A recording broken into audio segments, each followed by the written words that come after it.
IT.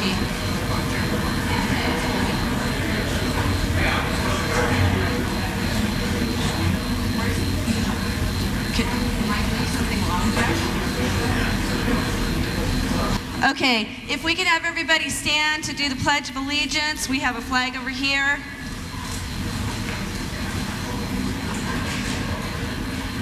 I pledge allegiance to the flag of the United States of America and to the republic for which it stands, one nation, under God, indivisible, with liberty and justice for all. Thank you.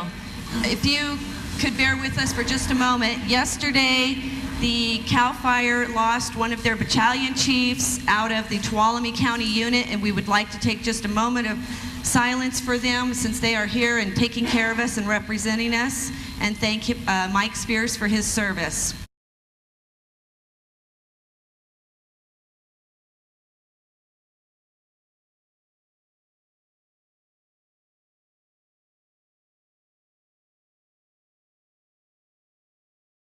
Thank you.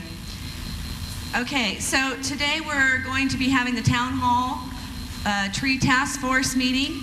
We have tried, Michael Olivera, Supervisor Olivera, is serving on the Governor's State Task Force for the tree mortality issue in the state.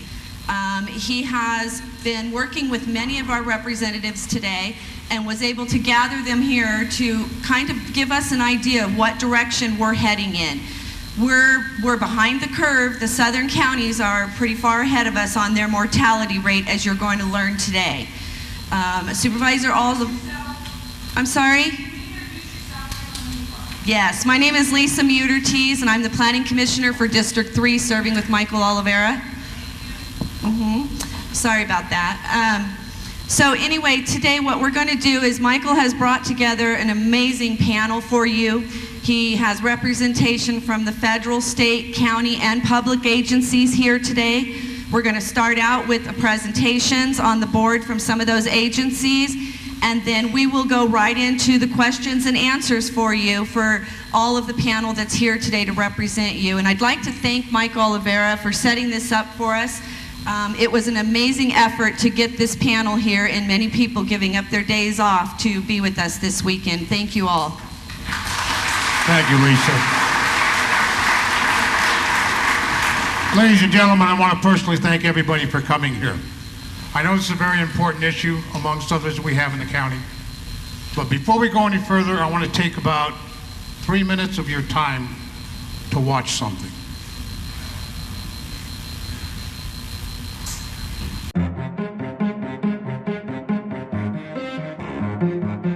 Hi, this is Richard Forrester, Amador County Supervisor and CSAC President, and I'm here to tell you today that there's a crisis in California. The tree mortality that we're experiencing, it's really unprecedented, and unless you get into the Sierra Nevada, in particular the central and southern Sierras, you don't necessarily understand the gravity of it. We've got lots of photos and videos of it, but they don't do justice unless you're flying over it or standing in these stands of dead trees. This has been progressive but quick. The bark beetle, which is always with us, has benefited from the effects of the drought. They go from tree to tree and go to the center of those trees. There's your 29 million plus trees that are being affected by the bark beetles now. Going to be catastrophic for California. These dead trees are leaving a high number of hazard trees in our forests around communities, campgrounds, along roads, trails, and power lines. They also pose a significant risk to communities if a wildfire breaks out in these high hazard areas. If we have a fire and the tree's up and it comes down across the road, then people get trapped in the fire. And just even laying on the ground, it's a horrendous challenge to anybody here. We're seeing an almost entire species loss here, of the predominant species for this area. Those trees are essentially the lungs of the state. And so from an air quality perspective, they're critical in terms of just maintaining general air quality. They sequester carbon and hold on to emissions that would otherwise be coming out from wildfires. Because when this stuff burns, all that carbon goes in the atmosphere, every last stitch of it. It's inevitable that you want to deny this reality. You don't want to believe that your entire ponderosa forest can be wiped out. It's breathtaking, it's overwhelming, and it makes you realize this is really an ecosystem-changing event going on. Huge impact on wildlife, huge impact on our water supply. Perfect storm, and unfortunately we're losing our ponderosa forests for it. It's a monumental task, and it's going to require and take all of us working together collectively to try and treat this problem. The governor's task force on tree mortality set up brings all the impacted agencies together in municipalities, and I can't say enough about the functioning of that team.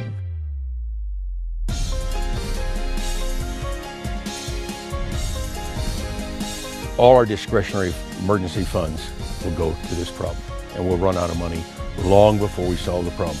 People are put in danger. But there is $150 million towards healthy forest management through the greenhouse gas funding or cap and trade. And so we're certainly hopeful and supportive that that would remain in CAL FIRE's budget as the final budget is signed. You know, if this stuff goes up in smoke, it's so much worse for the environment than spending some of the cap and trade money to help get this down. This summer, we're going to hold our breath for a while and try to be really prepared to react as fires happen. This tree mortality situation is so devastating to California that it affects every Californian. So if you breathe the air or drink the water, you are affected too.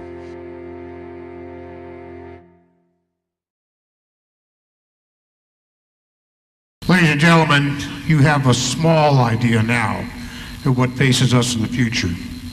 I'd like to have David Horak from the United States Forest Service. He has a short presentation I'd like you folks to pay attention to. David? Okay, I've been asked to come and talk about what the Forest Service is doing in this incident. Again, we are working with in collaborative groups with the counties of Tuolumne, Mariposa, and Calaveras.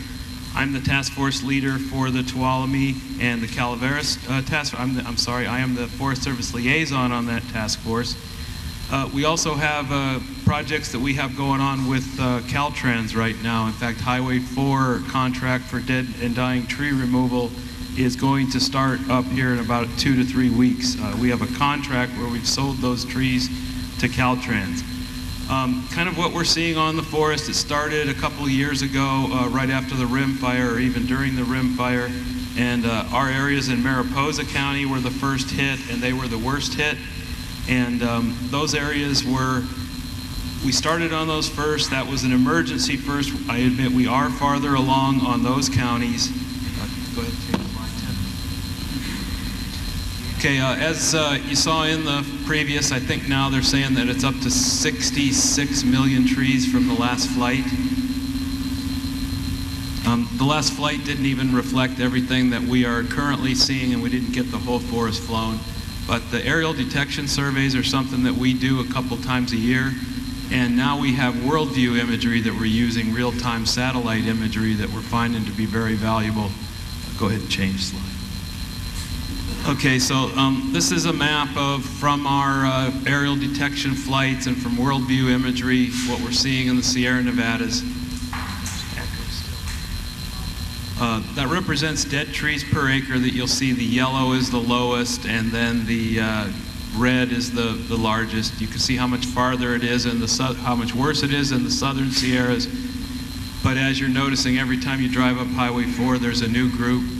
And certainly coming up here into Avery, looking out into the Love Creek area, that has gotten a lot worse just in the last couple of months. We are seeing also mortality in sugar pine, and that's happening in the mixed conifer elevations. Sugar pine tends to be mixed in our stands, so it isn't quite as many trees per acre. But this part of the Sierra Nevadas is sort of the best growing site in the world for sugar pine. And to have our large old growth sugar pines dying is very much concerning for the Forest Service. Not going to go into the pinon pine on the east side, but we are starting to see the red fir and the lodgepole elevations increase mortality. If you're down in the Sierra National Forest, that is really getting a lot worse. So I guess, you know, like you saw in the previous slide, you don't know how bad it's going to get, but it certainly is getting worse at all elevations, and it was worse south last year, and now it's working its way north. Go ahead and change slides. Okay, then this shows kind of what I was talking about. You can see by county, you know, and the level of it. And this is about 9 months old now, so all of those bars would be up. And then the Stanislaus National Forest, we have part of Alpine County, a portion of Calaveras County, a portion of Mariposa County, and Tuolumne County. Okay, go ahead. Okay, and so these are the culprits that I know Mike Albrecht starts a slide out that this was the Fab Four as he knew it back, but anyway, the beetles that we deal with, it's on the blue slide. The one to the far right is the western pine beetle right now that we're having the large outbreak of in the Sierra Nevadas. Their population is very much at high levels right now, and the trees are very susceptible because they're so dry and they're not putting out enough sap to move them out. The next one, the mountain pine beetle, is the one that attacks our sugar pine and lodgepole pine. In the Rocky Mountain states, the mountain pine beetle wiped out hundreds of thousands of acres of lodgepole pine stands that were pure stands, and they were very dense. The fir engraver beetle at the bottom is what you're seeing. That a lot of you know it as scolitis maybe, but that's the one that's starting to work in the fir at the higher elevations. Okay, so the Forest Service is running this dead tree problem like a fire incident. So, you know, we have divided this up into zones that we're using. So for the high risk zone, and again, this works a lot. You'll hear some more about this from the CAL FIRE folks. But this goes with CAL FIRE's Tier 1 and Tier 2 hazard areas. So our high risk zone, of course, you know, what we call the WUI, where there's structures, parking areas, high use areas, campgrounds. That's a place where people are always gathered, where the potential for a tree falling is higher to hit something or a target just because they are people in the area. The medium risk zone can be a major highway or use route or a dispersed camping zone. And then a low risk zone might be a trail that people are walking through fairly quickly, you know, and very low maintenance level roads. Go ahead. Okay, this map is a little bit old. There is one back on the wall, back in that corner, that's an up-to-date one. And so the areas that you show there, it shows the low, moderate, and the high risk areas. I won't go into too many details, but the one on the back wall back there reflects a contract that we have solicitations for right now to hire feller bunchers, skidders, timber fallers, and we do have $1.6 million allotted for that contract that we are trying to get those. And so the area it shows over by Arnold is part of that contract. And we do plan to expand that area. And if you look at the map, if you have time over on the wall, you will see that Highway 4 is a targeted area for that contract. It's in solicitation right now. I believe we open proposals next week on that. And then we've also made a request for another $400,000 just to hire tree service companies and timber fallers to help the foresters and go behind the subdivisions on national forest land and see if we can assess and get those trees on the ground. Okay, this is an example. Like I said, we are farther along south of here because that was where it started and it was worse, but this is an example. This is the Miwok Ranger Station on Highway 108. I worked there for 27 years. I can't even find the turnoff now when I drive up the highway. I'm so used to knowing what trees I'm looking for, and it's like a clear cut up there right now. If this slide could pan over to the right, you can see that this is where the Tuolumne County task force has been working, and they got money to remove trees from the Miwok subdivision. And the area to the right, was, when this picture was taken, was just completely brown. Okay, so we are having to prioritize with all the dead trees, and this picture's showing the one on the left is the Long Barn Fire Station, and you probably recognize that's one of those hose racks. That was a canopied forest. The area down below is along the road in Long Barn there, just adjacent to Highway 108. And so as of last week, it says more than 5,000 dead hazard trees have been removed. Like I said, this PowerPoint's about 6 months old now, and we're about 50,000 trees that we've just abated with our fire crews and through our timber sales. Okay, and again, this is the on the groups, the Amador Calaveras Consensus Group. We do have to keep projects going with them, even green projects. It isn't bad to be doing green thinning in advance of this problem. Stand density reduction does help. We're not sure in a drought this bad how much effect it's going to have. The Yosemite Stanislaus Solutions we work with is an area over at Tuolumne County that meets at the Sonora office occasionally. And again, like I mentioned, our Deputy Forest Supervisor is on the Governor's Tree Mortality Task Force with Supervisor Oliveira. I'm also liaison on the Highway 108 Fire Safe Council, the Yosemite Foothills Fire Safe Council, and then our projects with Caltrans, we now have Highway 120 and Highway 108 under contract, and I'm hoping Monday we sign the contract with the contractor for Highway 4. And by the way, the name of the company that got the contract for Highway 4 is Sierra Mountain Construction Incorporated, and that's the same company that's currently working on Highway 108. I think they're doing a good job. Pacific Gas and Electric Company has probably had their hands full more than anyone in this effort, and hopefully when you hear from their representative, you'll hear the magnitude. We have had no complaints over on Highway 108 with PG&E. They have really done everything they can to try to come back, chip wood. Well, I wouldn't say we have no complaints. There's always someone, but for the most of the public input we get, people are thrilled with the money PG&E is putting at this effort. The Tuolumne Utilities District, we have a project doing treatments along the Tuolumne Main Canal, which is a wooden flume. We're also abating trees on water lines, power tanks, water tanks, power lines, and then all the flumes that are associated with that. Go ahead, Tim. Okay, so in summary, I have handouts on the table back there. We have hazard tree request forms.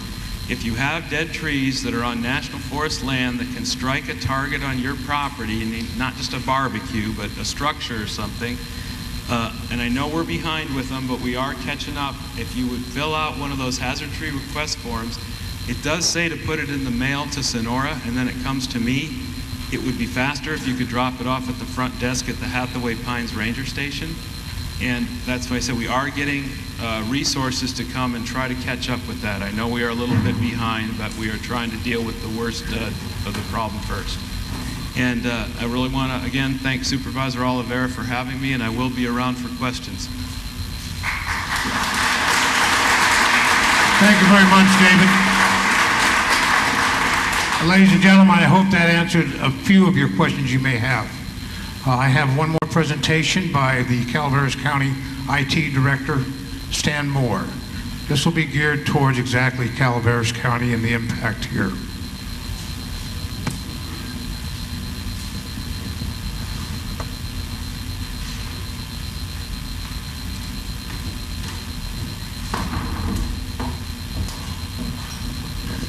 Good morning. My name is Stan Moore, and I'm from the Calaveras County Information Technology Department. The GIS, that's Geographical Information Systems team, works with me as well, and I'm here to talk a little bit about some maps that were done for this presentation. The pictures that you see up here on the screen came from satellite imagery that was captured roughly the first half of June. So we're going to talk a little bit about what we've got here with our maps. If we look on the left-hand side, you'll see what it would look like if you were flying over and looking down at the ground. So the area here is the entire county, and we've got the burn area. And if this is a little bit darker, it would show a little stronger. Burn area here. And to the right, we've got Blue Lake Springs. Within Blue Lake Springs, there are some light brown areas, and that represents the dead or the dying trees. By the way, these same posters are on the wall over here. If you have not had a chance to see, you'll get a chance to see. On the right-hand side, in those same image captures that were done early in June, we've got infrared. So that shows hot areas and cool areas. The cool area here, from the Butte fire, this is all where the devastation took place, and there's not much growing there. If you look over in Blue Lake Springs, red is good, blue is where we've got devastation going on from the tree mortality. So you'll see the same areas here where there's all of the blue that shows where the damage is. The bright red areas here is the golf course.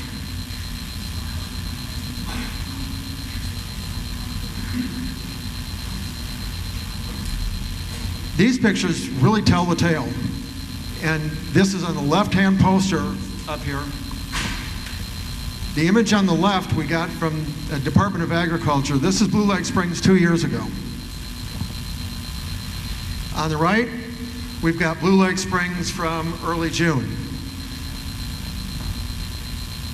Shows a significant amount of change in the 2 years, and a lot of this change has happened in the last year or even less time than that. County is going through a proof of concept right now using this information to see what we can do with computer systems to be able to count the number of trees, whether it's Blue Lake Springs or county-wide. We're working with the state, and they have asked us to see what we can do to help provide counts on the number of trees. We are in discussion with the same company that captured these images for us in June to do the same thing early in September.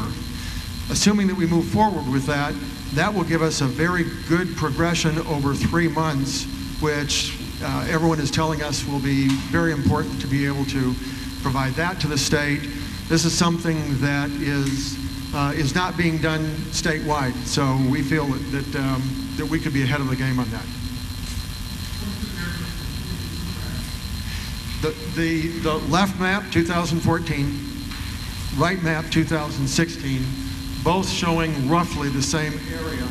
You'll see it more on the one on the wall. The map on the right, there are many areas that have got visibly brown areas so that you can see the trees quite well. Yes, sir. We have a group that does counting properties that have trees that are dead on and the amount of properties that we have 2,003 standing and we have 663 properties right now that have been on trees second that we have. So we expect more properties.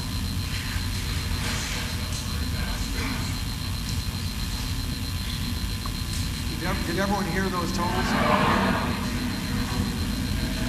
I'm the VIP coordinator for Blue Lake Springs, CAL FIRE VIP coordinator. We also have a dead tree program which we initiated, and we keep a computer-driven database on it.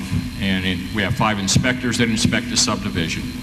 We now know the count of all the trees we have up and all the trees we have laying on the ground that need to be removed. 663 properties are affected right now of the 2,000 properties in Blue Lake Springs, and that's only half the subdivision's been counted on the second inspection that we're doing. The second inspection gets finished, I expect that number to be about 800 properties in Blue Lake Springs that have some amount of dead trees on them. Cost factors are enormous. So we have one guy, the largest, has 42 dead trees in his property, none PG&E eligible, $38,000. Mr. Paddleford, thank you very much for that information. Ladies and gentlemen, once again, we're going to be having an opportunity to ask and answer all your questions once we have the presentations and we seat our panel. But Pete has some very good information that needs to be disseminated. Thank you.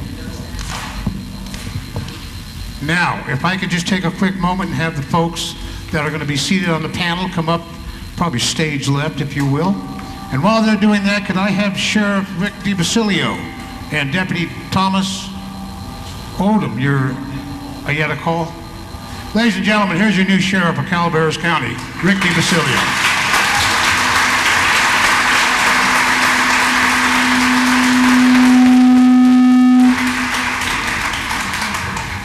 I want to apologize for my dress. This is the first day I've had off since I took office 3 months ago. So I actually went for a motorcycle ride, went and had breakfast with some friends, and was told that I needed to be here. So, hence the dress, and I apologize for that. As a resident of this county since 1978, I have a very vested interest in this. One of the reasons why I came up is I want to know what's going on. As a kid, I logged up here, grew up in Dorrington. I used to own the Dorrington store with my father-in-law back then. So again, I have a lot of deep roots in the county, and I'm very interested in what's going on. Real quick plug, on Saturday the 20th of this month, I'm having a town hall meeting at Blue Lake Springs. Please come out. If you have any questions, we can talk about everything. And then on September 17th, down at the San Andreas Town Hall, Fosco, which is Friends of the Calaveras Sheriff's Office, is doing a membership drive. We're trying to get our numbers up. So those are funds that get donated to the Sheriff's Office that the Sheriff's Office can use for indiscretionary items, equipment, our dog, and those items that the county can't afford to give us. So thank you for your time, and everybody needs to talk to Mother Nature, and let's get some rain, some cold weather, and probably stop a lot of this problem that we're having. Thank you. Thanks, Sheriff. Okay, folks, now we're going to get down to our panel Q&A. I need to make some introductions first. I'd like to introduce our panel. And as I introduce you, they'll take a minute or two to tell you what your responsibilities and what you folks do and why you're sitting at that table. I'd like to start off with Congressman McClintock's office. Representing him is Matt Reed. Hello, Matt. Thank you, Supervisor. Thanks for having all of us. Can everyone hear me? My name is Matt Reed. I'm from Congressman Tom McClintock's office, and I help him represent the counties of Amador, Calaveras, and Tuolumne County. And we have 3 bills going through Congress right now related to tree mortality or forest management in general, and I'm happy to discuss that if time permits or if there are any questions about that, and I'll stick around after the presentation as well. Thank you very much, Matt. We are having a little bit of audio problems. We're trying to get that fixed. Next is Assemblyman Bigelow's office, Dana Jorgensen. Hello, Dana. Hi, Dana Jorgensen. I work for Senator Berryhill and Assemblyman Bigelow. Cover Calaveras, Amador, Tuolumne, Alpine. I live close to Pine Grove. And I just want to give a shout out to PG&E. There was some trees on a line very near our property, and they came out and got them. And I know they've been working really hard, as a lot of the other agencies have been. So if you have any trees near lines, give them a call, and they do a very good job. We're here to represent you in the legislature. Senator Berryhill asked the governor last year to declare a state of emergency, and the governor kindly did that. We're part of the task force. We advocated for money in the state budget to help address this. There is some. We need a lot more. We're going to continue to do that. I have an office in Jackson, and I take the calls, try to help you as best I can on this or any other issue.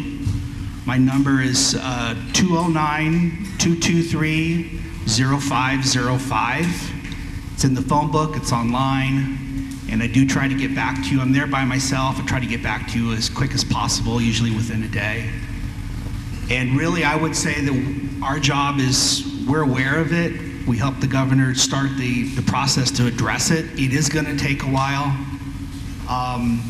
Assemblyman Bigelow is the vice chair of the Appropriations Committee. And appropriations is this. And that's what we're going to need to solve this issue. And the senator is on the Rules Committee.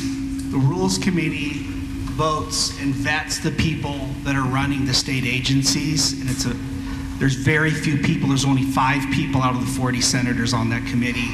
And when we have concerns, we can have one-on-one discussions with heads of state agencies and bring issues up on your behalf. And we have been doing that. We'll continue to do that. And I like my job. I don't really intend to go anywhere, so I'm going to ride this with you folks for the next several years and try to get this addressed. Thanks. Thank you, Dana. Next, we've already heard from Dave, but I want to give him a chance to introduce himself. From the United States Forest Service, David Horak. Dave? Yeah. Thank you. Just a little bit more background. So I moved to California in 1977, and I lived in Mountain Ranch. Anyway, condolences to all of you over here. I couldn't get a job in forestry, so I did end up moving over to Tuolumne County, and I've been with the U.S. Forest Service over there now for about 36 years. I am the winter sports specialist for Bear Valley, so I do have a lot of connection to Highway 4. By no means have we forgotten the Calaveras District or Highway 4. We are planning to put, in fact, more resources on Highway 4 in the near future. And at that, I'd like to, and Clint Gould is our fire management officer that has joined me. So, morning. Like Dave said, my name is Clint Gould. I'm the district fire management officer here on the Calaveras Ranger District. I accepted that position in January of this year, so jumping into the middle of the tree mortality that we have on the forest. Got over 28 years of wildland fire service. My role in this whole ordeal is it's my fire crews with the Forest Service that are the ones going out there and attempting to take care of the hazards that we have out there. Thank you very much, Clint. I'd like to introduce Unit Chief from the Tuolumne Calaveras Unit, Josh White. Josh. Good morning, everybody. Thank you for coming out, and Supervisor Oliveira, thank you for organizing this. This is really important to get the information out. So I'm Josh White. I'm the Unit Chief for Tuolumne Calaveras for CAL FIRE. We incorporate both Tuolumne County and Calaveras County and the eastern portions of Stanislaus and San Joaquin. We have been involved with the Tuolumne County specifically with this tree mortality as soon as the declaration was made by the governor's office. Tuolumne was one of the 6 counties that was the original 6 identified as the most severe with the tree mortality and was starting to get some of the funding from the state, and we were able to actively engage and work on the county task force to do that. Supervisor Hanfeld is in the crowd here, and we've been working closely with Tracy Riggs from Tuolumne County. And the reason that I'm emphasizing this is that Tuolumne County has developed a really strong plan, and we've been effective with that, and going into Leisure Pines and working with PG&E, the county, and a number of other entities in order to reduce the fuel load, reduce the threat to the county infrastructure. It's one plan that I think that we will benefit from here in Calaveras. The plan has already been written. It's been adopted by California Office of Emergency Services. So it's one that I think that we can be most productive with. We've heard a bunch of different numbers, and some of those numbers are already dated. On the first video that we saw, we heard 29 million trees. It's not, it's over 66 million trees. Just in the Central Sierras. Be thinking about Fresno is the epicenter of where this started from, and it traveled north and south. And so as it progresses to the north, since then, since the original 6, we've had 4 additional counties that have been added. Calaveras is one of those 4 counties. And so since we've already been working with Tuolumne County, I believe that Calaveras is benefiting from that, and that we're going to be able to start getting more tools and equipment, more personnel into Calaveras to start being more effective. We'll be able to address more of that. The gentleman on my left here, he's our subject matter expert, and he's going to be able to address a lot of those details. But I wanted to take an opportunity in a moment to just kind of explain the situation that we're in. If you go to Fresno, if you look around Shaver Lake or Bass Lake, it's a war zone. It is detrimental. Truly, like Sheriff DiBasilio mentioned, we need water, we need more rain, we need those cold winters. But really, to stop this beetle, there's not a lot that we can do. We have to limit the danger to human life and to resources. So with that, thank you. Thank you, Chief. I'd like to introduce Adam Forrester, Adam Freeze. He is the Chief Forester for CAL FIRE. Hello, my name is Adam Freeze. I'm the Unit Forester in the Tuolumne Calaveras Unit, and I'm responsible for our forestry staff and also our fire prevention staff. So, as Chief White said, we've been really active in Tuolumne County, engaged in fuel reduction projects in response to the tree mortality, and looking to bring that same level of support into Calaveras County. We've been engaged with the local tree mortality task force in both county.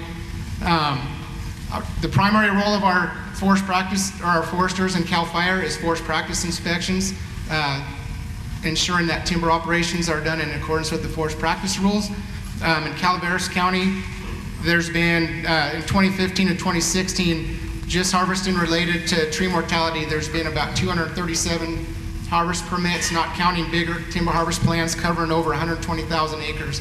So they've been very busy. They're also available for service calls and to answer questions. if you have questions about your trees dying. One of the other things as far as fire prevention goes, we've been very active in going out and doing fire defensible space inspections. Probably several people in this room have been inspected. There's two, a lot of questions we get are, if I have dead trees, am I going to ticket? CAL FIRE is responsible to go out and do these inspections, and even though there's a lot of trees dying and removal of these trees are a big expense, we're not shying away from that responsibility to go out and do those inspections. We've been actively engaged in the communities doing these. We do about 15,000 inspections a year, and if there's dead trees on the properties, we do note those as violations. The first inspections, the inspections that you get are on a form called an LE 100, and that form is not a citation. It's an inspection report noting items to be corrected. If there are dead trees, they will be noted, but we will work with folks as far as getting those hazards mitigated in a reasonable time frame. So that's one of the, we get a lot of calls on that from folks thinking that they're getting a citation when it's just an inspection report. So that's one of the things I wanted to bring up today. Another thing I wanted to discuss real briefly is we are having another round of SRA grants that's going to be coming up August 22nd.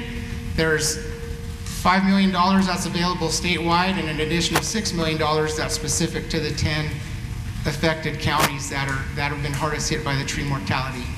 And one of the new items with these grants is that it's a mechanism to get some relief for individual homeowners, where in the past all these fuel breaks that we've provided funding for have been specific to more community-based strategic locations.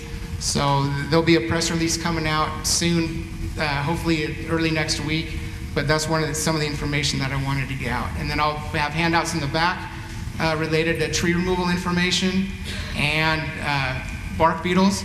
And there's a tremendous amount of, there's some links on there to our website, prepareforbarkbeetle.org, and there's a lot of good information to the public on those. Thank you. Thank you, Adam. I haven't seen Mr. Peter Meza from the State Department of Insurance. Obviously, he probably couldn't make it. If you're here, please come up and take a chair. He's here. Oh. You could be him. I'd like to introduce Dana Ellis from the Office of Emergency Services for the state of California. Dana. Thank you, Supervisor. Can you hear me? Oh, great. My name is Dana Ellis, and I work for the California Governor's Office of Emergency Services, and I am a Regional Senior Emergency Services Coordinator, and my two counties that are assigned to me that I work with very closely are Tuolumne and Calaveras. So I have been with Tuolumne and all of the folks at the table been working with this for almost the past year now, so I am very up to speed on what has to be done. Tuolumne County has blazed that trail. We've learned some lessons, but hopefully by now it's pretty solid on what has to happen.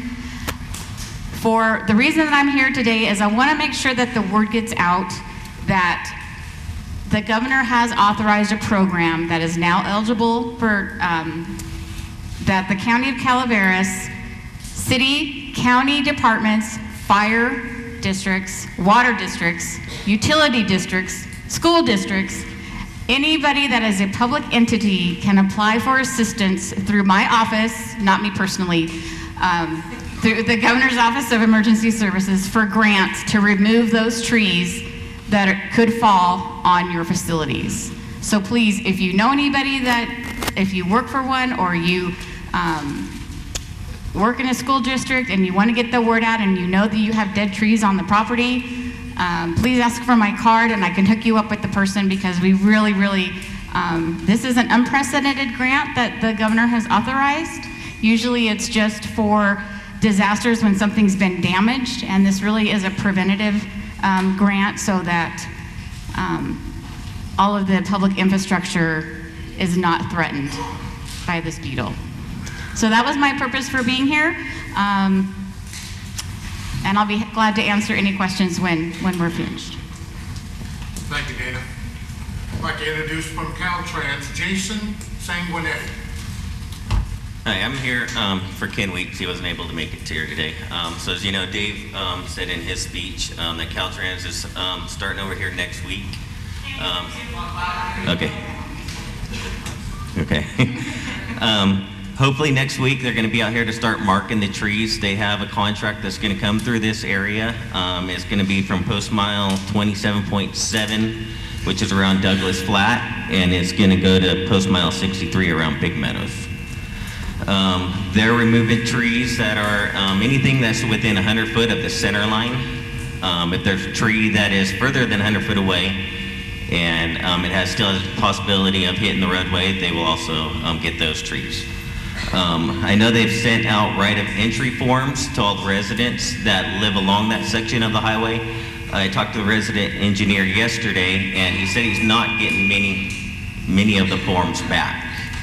And Caltrans needs those forms to be able to remove the trees that are on your right-of-way if you want them removed.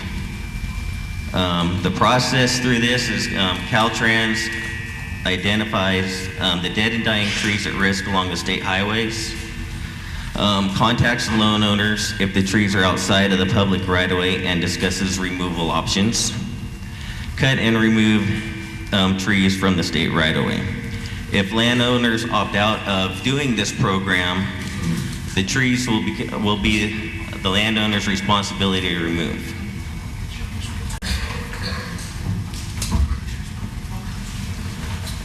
Thank you very much, Jason. We found Peter Meza from the State Department of Insurance, state of California. Peter, I'm going to give you a chance to sit down and introduce Chief Mike Johnson from If It's Past Fire. And we'll get you settled in there and we'll get going. All right, thank you, Supervisor Oliveira, and it's great to see all of you this morning. Thanks for coming out in such a large, number. Your guys is being the community as strong as our community is. It's not a surprise to see you all here, but it's definitely a great support, especially for your local fire agency, to see all of you. So thank you and good morning. Ebbets Pass Fire District has, we continue to, number one, operationally respond to each and every call that comes through the 911 system, so that is not changing. We don't have the, land ownership or certain responsibilities for certain things like some of the other agencies that are up here today. Although we do take our involvement in the community and try to help out as much as we possibly can if we see that there's a place that we can be of benefit. So some of the things I want to talk to you about our agency involvement this morning is submitting the appropriate paperwork so we can into the community wildfire preparedness plan, and essentially putting a place marker for tree mortality, for some various other things, fuel breaks. That's not the topic of today, but we've gone ahead and worked on those projects as far as keeping them as a project holder in case there's grant opportunities like Chief Freeze from CAL FIRE had mentioned maybe coming up in the near future. Some of the pieces that we see as far as value is we've got all these great programs, and we're only halfway through this very long table, so there's even more to come. Is how do we connect that information with all of you? And then this is a great forum to do it, but it goes much deeper than that, from here on out. So a part that I've been involved with is the subcommittee to the task force is working as some public information methods to get that information out to you. And there's a Calaveras tree mortality website, and this group meets at least once a month, sometimes more, to get on there and try to take this very valuable information. For example, the Forest Service piece where there's an actual form where a homeowner, they have a tree that's on the Forest Service land. If it could strike somewhere on your private land, sounds like there's a form to fill out. I took a note down. We're going to get that form, put it on the website, and so therefore it's just one more place where you can find some information.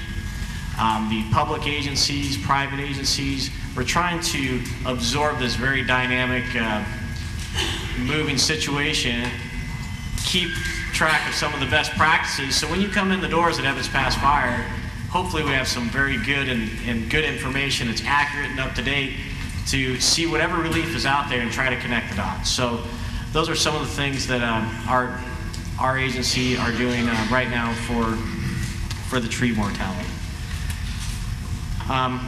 You know, just in closing, this is once again, echo the sentiment that's already been said. It's a long process. I've heard forecasters that are subject matter experts say that we have got years of this yet to come.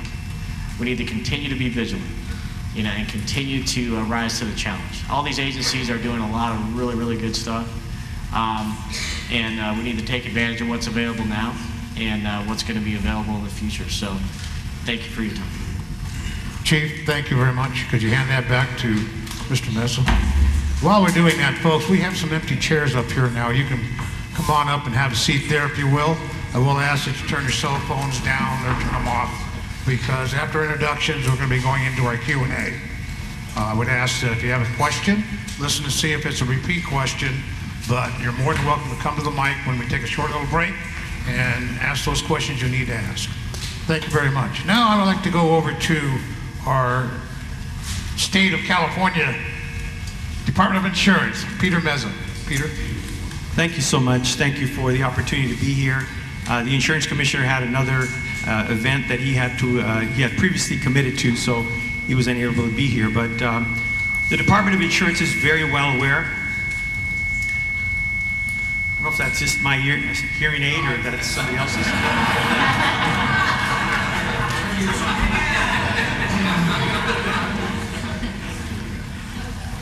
So we're very well aware of the situation with some of the insureds that are canceling insurance and so forth. So we understand there's some high-risk areas, and because availability is in the high-risk areas a little more difficult to get a hold of. What we found out is there's 52 insurance companies that offer insurance here in the state of California.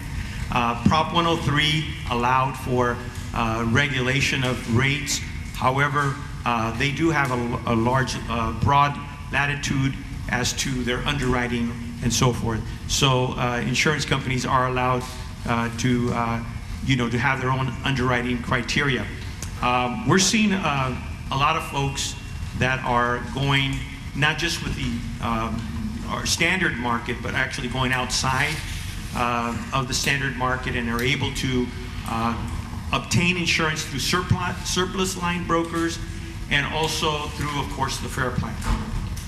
And a lot of folks, we're finding out that a lot of people look at TV ads and they see the big insurance companies, and those are the ones they're asking to come and take a look at their property and see if they could get insured through them. And in fact, there are a lot of insurance companies. We have at least 52 insurance companies that write homeowners insurance here in the state of California. So you can find a lot of these smaller, mid-sized insurance companies that can actually work for you. What we're seeing is the insurance companies are not actually blocking off complete zip codes. What they're doing, more likely they're doing, is they're using these models. ISO, there's different models that they use to assess risk, and they're utilizing those so that at some point you're kind of priced out of some of the out of the premium that they're charging you. So but we're encouraging folks to look around. On our website we actually have the insurance companies that are available that are selling homeowners insurance. A few things that the Insurance Commissioner has done. I don't know how much time I have, by the way. Are we doing just 30 seconds? 30 seconds, okay. Just so you know, the Insurance Commissioner has actually done a few things, which is the Fair Plan is now you don't have to get 3 declination sheets, declination letters from insurance companies. You can actually go straight into the Fair Plan. So there are some things that we're actively involved in trying to make sure that there is insurance in some of these high-risk areas. Okay, thank you, and we'll be happy to answer whatever we can here. Thank you very much, Peter. If you'll hand that mic down to the good-looking gentleman who took his glasses off. Ladies and gentlemen from Calaveras County, I'd like to introduce the Assistant CAO Officer, Brian Moss. Good morning, and I'd like to thank everybody for coming out today as well. Can Can you hear me now? Is that better? We got a little guy working the switch over here, so it's not my fault. You know, my background actually was environmental health and air pollution control. I was your environmental health director for 21 years, and about 6 of those years I was your air pollution control officer. So with that said, I have to just share with you as to, you know, one of the triggers of this issue, and that is what they call the ridiculous resilient ridge, the triple R. It was 2,000 miles long and 4 miles high, located out in the North Pacific. That's what kept the precipitation from coming into California. The systems would hit that ridge, they'd go up into Canada, they'd pull the cold air along with all the moisture and hit the Midwest. So that is kind of the trigger to this whole issue. So with that said, moving on to tree mortality, which is the result. The Board of Supervisors have declared a couple of local emergencies. One, of course, is the Butte Fire, and now there's another local state of emergency for tree mortality. There is a tree mortality task force that you heard spoken about already that began in April of 2016. That's coordination with state, federal, local utilities, private enterprise, and groups like nonprofits and retired foresters, et cetera, like CalAm. The county has applied for what we call California Disaster Assistance Act funding. I won't go into the nuts and bolts of that, but that will allow the county to actually perform work on public right-of-ways and remove trees on public right-of-ways. It covers a certain cost, percentage cost, actually 75% of what the county would incur. So we're in the process of finishing up some work plans and some other things that will need to take place so we can get those fundings approved. Working on identifying staging areas. There has been an area that's been looked at along Highway 26. We're still looking for something along Highway 4, and we have a couple of sites we're looking at in San Andreas. This is going to be a multiple year issue, okay? And why would we need staging areas? Well, along the highways, we need it for decking before it's transferred down to a main site. On that main site, there will be chipping, there will be mulching. There will also be a air curtain burner. And most of this equipment, and especially the air curtain burner, is going to be provided through CAL FIRE. And they just Adam briefly spoke to that about the funding. And that is the equipment that's being brought in to deal with this at the local level. I would like to remind everybody, and this was brought up already, about a webpage. Calaveras County does have a webpage for tree mortality. You just hit that tab. That's under co.calaveras.ca.us. That's being updated consistently. This is what we call the slow moving emergency. Unlike the Butte Fire, it's quickly becoming a very quickly moving emergency. So I highly recommend, if you have questions, to not only contact the county, but also to preview that webpage. There will be future input requested from Homeowners Association. The Blue Lake Springs Homeowners Association is an example of that as part of the task force, the overall task force, as we move further into this. Chief White spoke to that a little bit about how that has been done in Tuolumne County. So we do have a template, and I know that one of the supervisors from Tuolumne is here today, and so we thank you for laying some of that groundwork for us. Also, the big issue and the elephant in the room is going to be private versus public tree removal. PG&E and Caltrans can speak to what their removal efforts are going to be. That well, actually, especially on that right-of-way that was just brought up, or right of entry, excuse me, was just brought up, is very, very crucial, especially to small parcels, because if PG&E and Caltrans can have access, well, I should really speak to Caltrans on this, that will remove a lot of trees that you would normally have to remove yourself. Again, the CDAA funding for the county. Then we talk about how do we actually move on to private lands. That moves into a little bit of a grayer area. The state of California, the statewide tree mortality task force that Supervisor Oliveira is part of, they are well aware that this is a big issue, okay? On private lands, how do we remove those trees? So there will be grants available to fire districts and local fire safe councils through CAL FIRE. And those groups are much better prepared to work with private property than our counties and the state. Finally, I would like to once again remind everybody to take a look at the maps that were provided by our IT director, Stan Moore. They are on, I want to say that's the west wall. Kind of gives you a real good idea. What do they say? The adage is, a picture speaks 1,000 words. So with that said, thank you again for being here and for an opportunity to let you know what we're doing to address this issue. Thank you very much, Brian. Next is going to be our Public Works Director for Calaveras County, Jeff Krovitz. Jeff? Thank you, Supervisor Oliveira. Jeff Krovitz, Calaveras County. I am your Public Works Director. As such, I have responsibility for maintenance operations, improvements, and repairs on county roads and bridges and drainage structures. I also operate the county integrated solid waste system that includes green waste, forest waste, pine needles.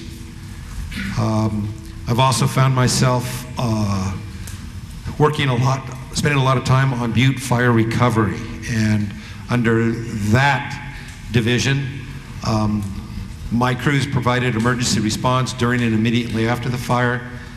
We are now heavily involved in hazard tree removal, and these are trees that were killed by the fire along county roads, and also moving into contracts for repair of county roads that took on damage directly related to the fire.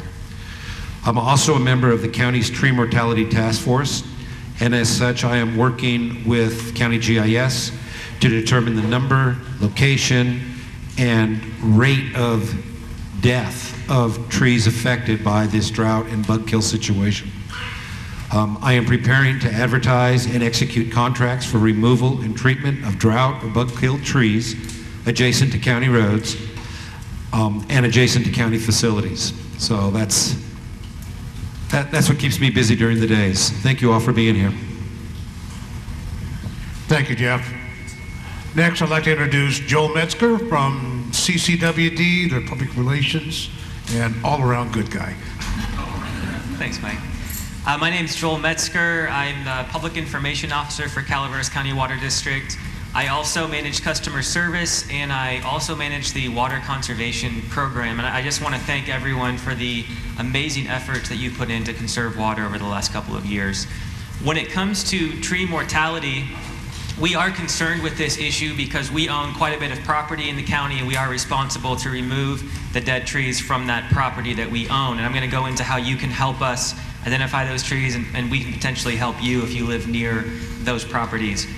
We do serve about 18,000 customers in this county, water and sewer, and the specific areas that we're concerned about are really the Ebbets Pass corridor, and then in the West Point and Wilseyville area, because that's where the conifers are growing in our service areas. On the Highway 4 corridor, we start at Forest Meadows, and we go all the way up to the Dorrington area with our public water service. And we own a lot of properties and facilities in those areas. And I'm representing our general manager, Dave Egerton. He did want to be here but was unable to.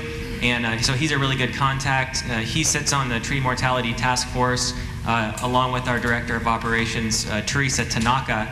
And we're doing our best to collaborate with all of these agencies. And just like TUD has done to the south, I think there's even more that we can do. So back to the tree removal that we're really concerned about. If the trees are on our property, we need to identify those as bug-killed trees. We need to tag them with GPS, and we're looking to take advantage of the grants that were spoken about earlier. We'd like to get some help from the state to remove those trees. And so what we've done is begin to survey our properties to find out where the dead trees are. And so what I would ask from this group out here is if you do see a dead tree that you think is on CCWD property, if you could just let us know by calling 754-3543 or emailing our customer service department or visit our website, ccwd.org. We could use your help letting us know when you've identified those trees so we can get them removed as quickly as possible. And even if a tree is on your property but threatens our infrastructure, we'd like to look into what we can do to potentially take that down. The final thing I wanted to mention today is the most pressing question that I've gotten from the public is, can I water my trees and will it do any good? And we're not going to give professional advice about whether it will do any good. I would talk to an expert about that. But I can tell you that if you are a CCWD customer, there's nothing in our current water conservation restrictions that would prohibit you from watering your trees. So that is okay. And the reason why that's okay is that we have an incredibly drought resilient system and we have many years of storage. And so unlike other areas in the state, we're set when it comes to water, even with the drought. And that goes to all the investments that have gone into Spicer Reservoir and other things of that nature. So again, give us a call, 754-3543, email us or visit our website, and we'll do what we can to work with you to get these trees removed. Thank you. Thank you, Joel. Next is a gentleman I met when I first became a supervisor elected. Has been very helpful, very informative, from PG&E, Director of Government Affairs out of Sacramento, Thomas Reeves. Thank you. That was a nice welcome. And thank you all for being here. It's very nice to see you. And it's also nice to receive the support of the community. And also, there's a tremendous amount of teamwork up here on stage with regards to battling the issue of the drought and the tree mortality. We're working up and down the service territory in the state on this issue. It's a big issue. I'm sure you've seen a sea of blue throughout the community. Our trucks are everywhere working on this, and we have hired a tremendous amount of asset and resources to help us with this, because we certainly can't do it alone. And so we're working pretty hard with this whole group up here on stage. I would say that our 800 number, 743-5000, 1-800-743-5000, is a tremendous resource. It might seem scary because it's a toll-free number, and yes, you may talk to a computer at first, but if you say the words trees, mortality, drought, vegetation management, help, you'll get to a live body that will walk you through the steps of making sure that your trees are addressed. And more than likely, you'll actually be directed, I don't want to give it away, but you may be directed to this person to my left, Alicia, and she'll make sure our crews are actually coming out to your sites and addressing the trees issues. And so I will pass it over to her now. I want to give as much time as possible to Q&A, so thank you. Thank you very much, Mr. Reeves. I'd like to introduce Alicia Lomelli. Lometti, I'm close. And as Mr. Reeves said, as Thomas said, she takes care of all the green stuff for PG&E.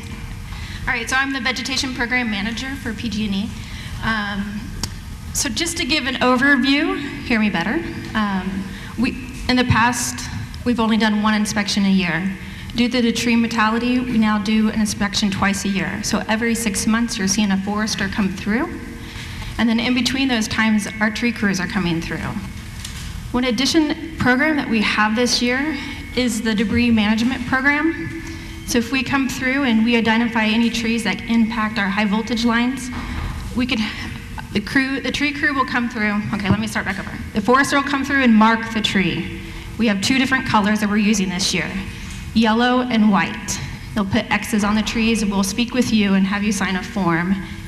And then we'll also talk about this new debris management program. The tree crew will come through and they'll remove the tree and take the debris, so chip all the brush. And then after that point, the debris management program will step in. There's a couple options. If your tree is within 100 feet of a structure or 20 feet from a serviceable road, which could be a driveway, a fire access road, we will haul the logs off if that is an option for you, if it's accessible with equipment. Or we can cut them up into smaller pieces, or we can broadcast chips onto your property. So we have a few options out there. A few other things that we're also doing this year to help with this tree mortality is we're also flying during high flag days and looking for spotting fires. And we're also help funding some of our fire safe councils. I have a few, I did not bring enough, but some of these debris management programs for more information. And then like Thomas said, you can call the 1-800-PG&E-5000. Thank you very much. Appreciate that, Alicia. And now from SPI, Sierra Pacific Industries, I'd like to introduce Tim Tate, who is their Chief Forester, I believe now, Tim? Actually, I'm the Southern Sierra Area Manager for Sierra Pacific Industries. Our Southern Sierra area is about, it's about the lower 1/3 or the southern 1/3 of our holdings in California. It's an area of El Dorado, Amador, Calaveras, and Tuolumne counties. It's an area of about 320,000 acres. So, as you can imagine, 320,000 mostly forested conifer growing areas. This has been a tremendous problem and an increasing problem for our company as well.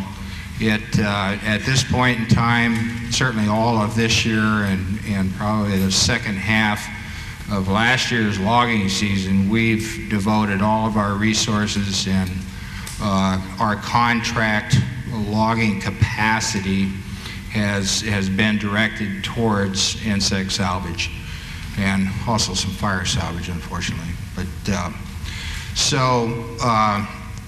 specific to the Highway 4 corridor, we've had some serious outbreaks on company property in our holdings that are, we call it our Love Creek tract, which is immediately east of Blue Lake Springs and Pine Brook and all of the subdivisions north of here, and then also on our Hunter's Reservoir tract, which is right behind this building.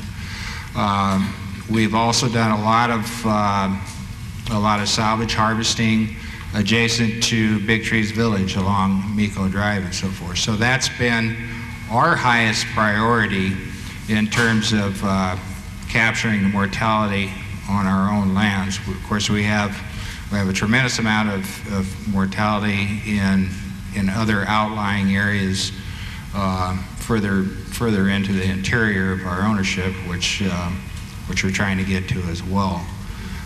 Yet, of the amount of timber that we're going to process at our Tuolumne County facilities, we have our grade or large log mill at Sonoran, and then we have our fencing mill at Chinese Camp. Together, those two mills consume about 130 million board feet a year.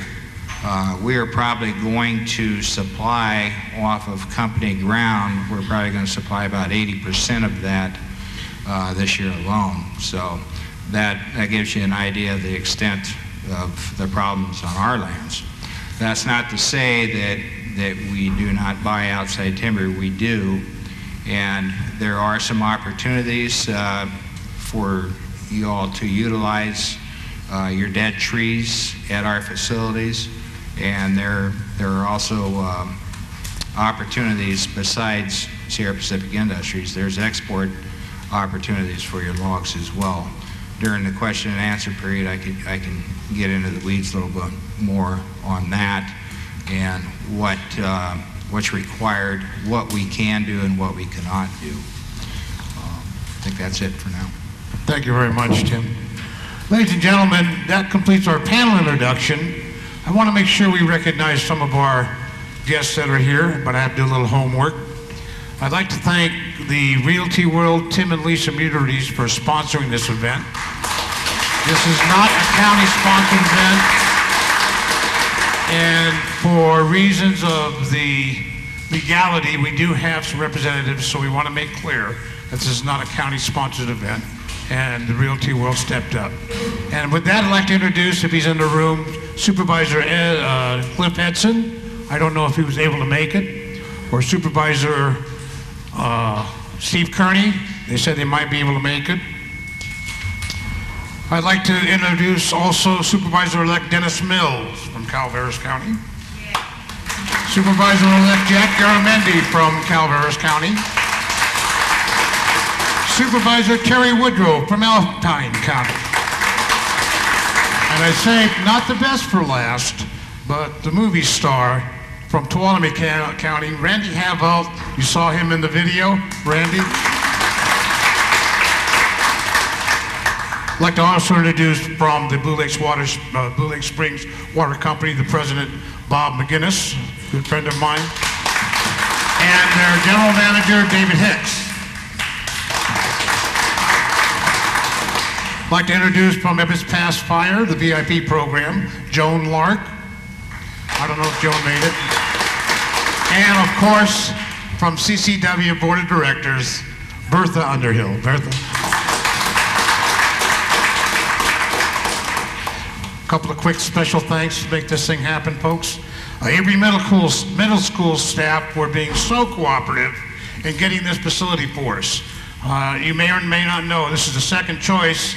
We actually booked Independence Hall, and look around you. This is why we have Avery Middle School booked for this event. I want to thank everybody for coming. We'd like to thank CSAC for providing the video, Michael Sweet and Gary Fishman from their video section for producing that video. We have a lot of information that's going to be disseminated over the next years, folks, and hopefully we'll do it through visual. That's the best teaching aids. We'd like to thank the folks at Big Trees Market. They provided all the water for us.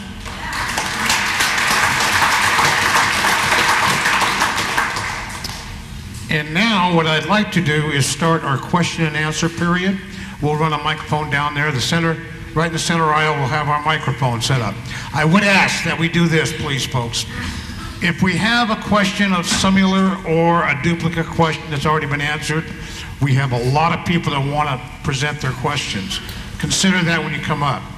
I know we can't have 150 people up there at the microphone, so as we get about 10 or 15 people, have a seat, relax, and then go up there when that line comes down, and we'll have a very good time. I'd like to get this finished by 1:30. I don't think we're going to be able to do that, because I'd like the panel who took time on a Saturday to come out here, we don't pay them, and be available for one-on-one for specific questions that the folks can't ask over the microphone. Everybody want a potty break, or are we ready to get into this? Let's go. My name is John Ellis. I'm from Arnold. I own Cedar Ridge Subdivision. I'd like to make a couple suggestions, and I have a comment. The suggestions are, I don't see AT&T up here, and AT&T has a lot of easements in our areas. There's a lot of dead trees in their lines that make it very difficult removing those trees. I've reviewed my easement agreement with AT&T, and they do have responsibility to maintain that area.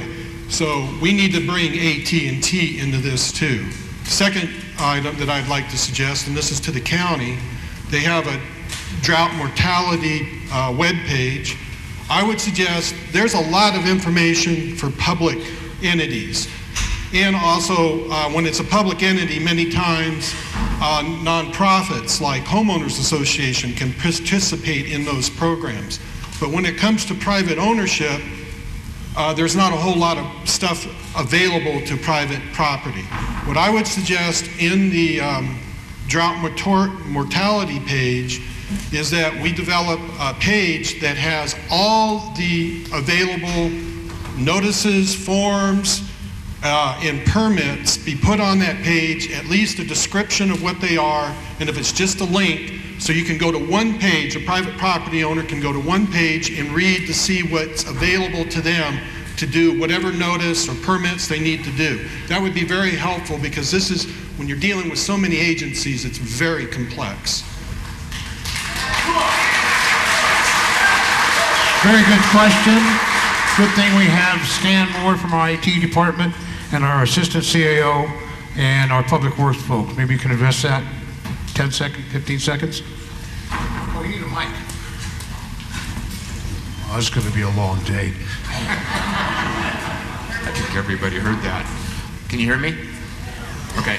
Actually, our county extra hire PIO is here today, and Mr. Ellis, we were making eye contact during your suggestion, and we were both nodding in agreement. We can do that.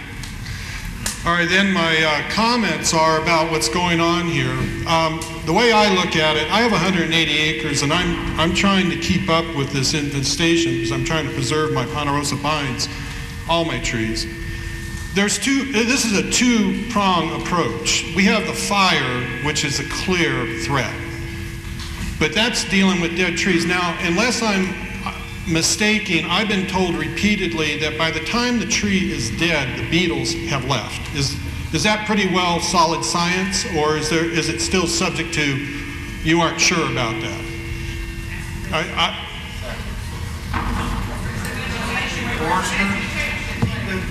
The gentleman from the Forest Service says that is accurate. Okay. What I suggest is that we attack this in a two-pronged way. We have the fire and safety that we have to do with the dead trees.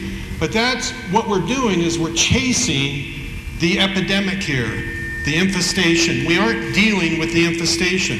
Now, it's been my experience by having to manage my property that the best way to deal with infestation is that you get out in front of it to where the bugs are entering the trees. The trees, there's a certain cycle of hatching with these beetles. And if you can catch the beetle in the tree while it's laying its larvae and take that tree down and remove it from the property, and you can do that around the perimeter of the infestation, then that's going to reduce the amount of beetles that are swarming to infect more trees.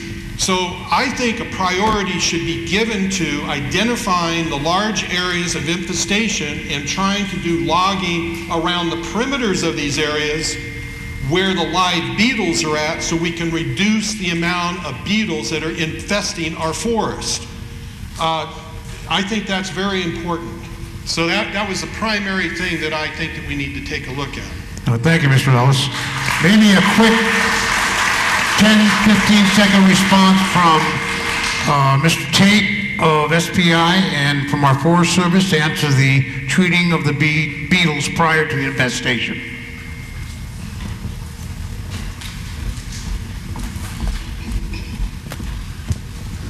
I certainly agree with everything Mr. Ellis said. I mean, the only way you're going to capture those beetles before the next generation flies is if you catch it while the larvae are still in the tree. It's supposed to be on. Can you hear me now? Okay, what I said was that I certainly agree with what Mr. Ellis said. If you're going to capture the next generation of beetles, then you're going to have to get them while the larvae are in the tree. And if the tree is completely browned out, in other words, if the foliage is turned to that rust color, you're too late. And you can also look, if you do a little bit of research online, there's a lot of good information on the life cycles and just a tremendous amount of information on each of these types of beetles. The one you're looking for is the western pine beetle, Dendroctonus brevicovus, and there are descriptions online about looking for exit holes and what those exit holes look like on the bark. And if you see the exit holes on the bark, then you're too late. That next generation of beetles has left that tree.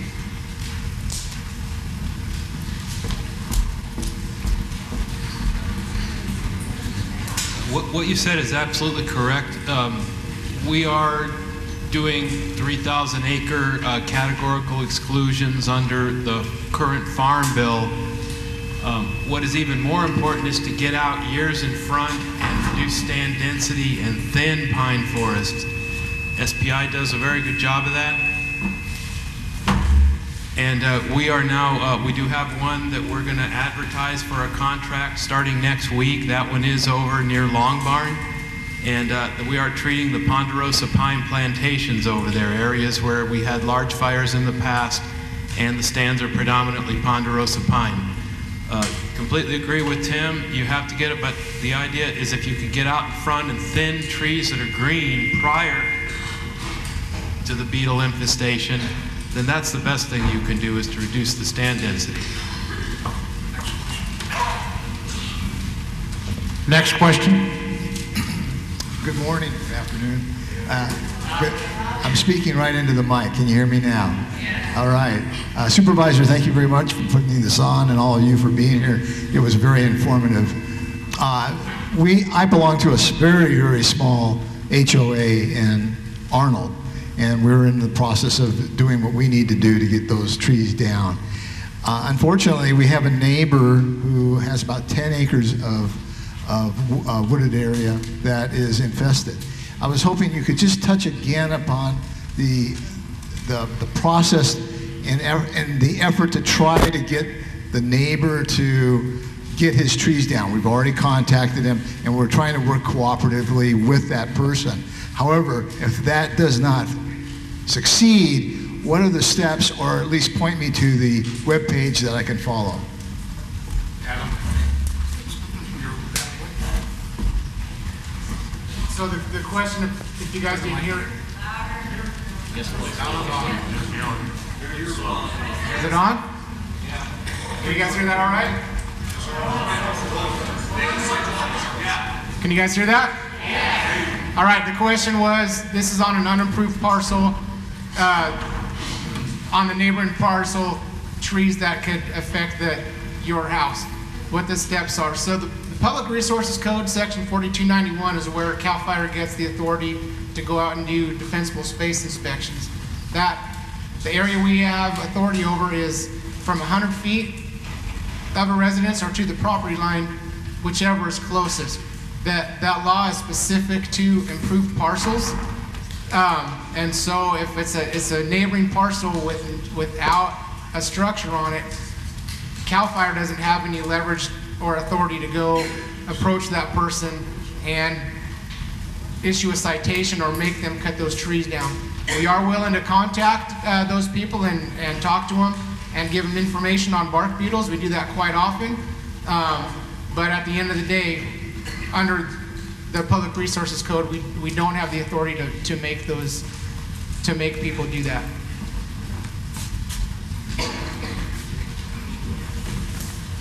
Yeah, I'd just like to add to that statement that Chief Freeze had just mentioned is our local fire ordinance, if it is an unimproved lot, then that is something that we do have some regulatory authority over.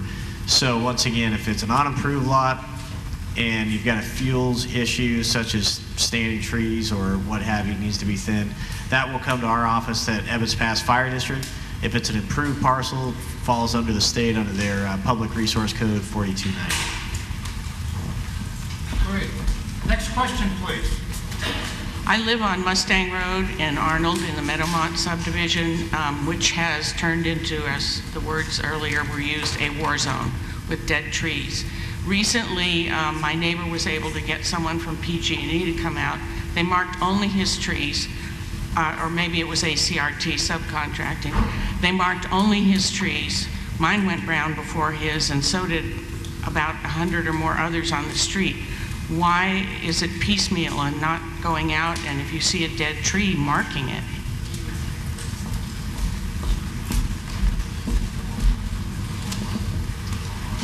I can't answer directly to that, but after this I can take down your number or your address and your phone number and give you a call and look into your specific location. A couple of thoughts in my mind is maybe yours weren't tall enough to hit the line at that. Oh, they're right on the lines. Well, okay. And they're big. Okay, so yeah, maybe they're tall enough to hit the lines, but maybe only the top portion was dead at that point. So I don't know. I don't know that answer. We do have 2 inspections, so that's why we'll pick them up again when we come back through the second time, or when the crews are out there might be a chance that they'll add them at that point. Thank you. Hi, I have a home in Lakemont Pines up in Arnold. Can you hear me? I have a home up in Lakemont Pines in Arnold, and it's bordering right on the National Forest. I and my neighbor are surrounded by dead and dying trees, and so quite a few of them are on the National Forest land and within striking distance. I've got this form. I picked up the form for hazard tree removal. It has a couple boxes on it to check. It asks if you're willing to take out your own trees, essentially. Is there a mechanism for the homeowner to bring in his own private contractor and with the approval of the National Forest, take out the trees and then get reimbursement from the National Forest?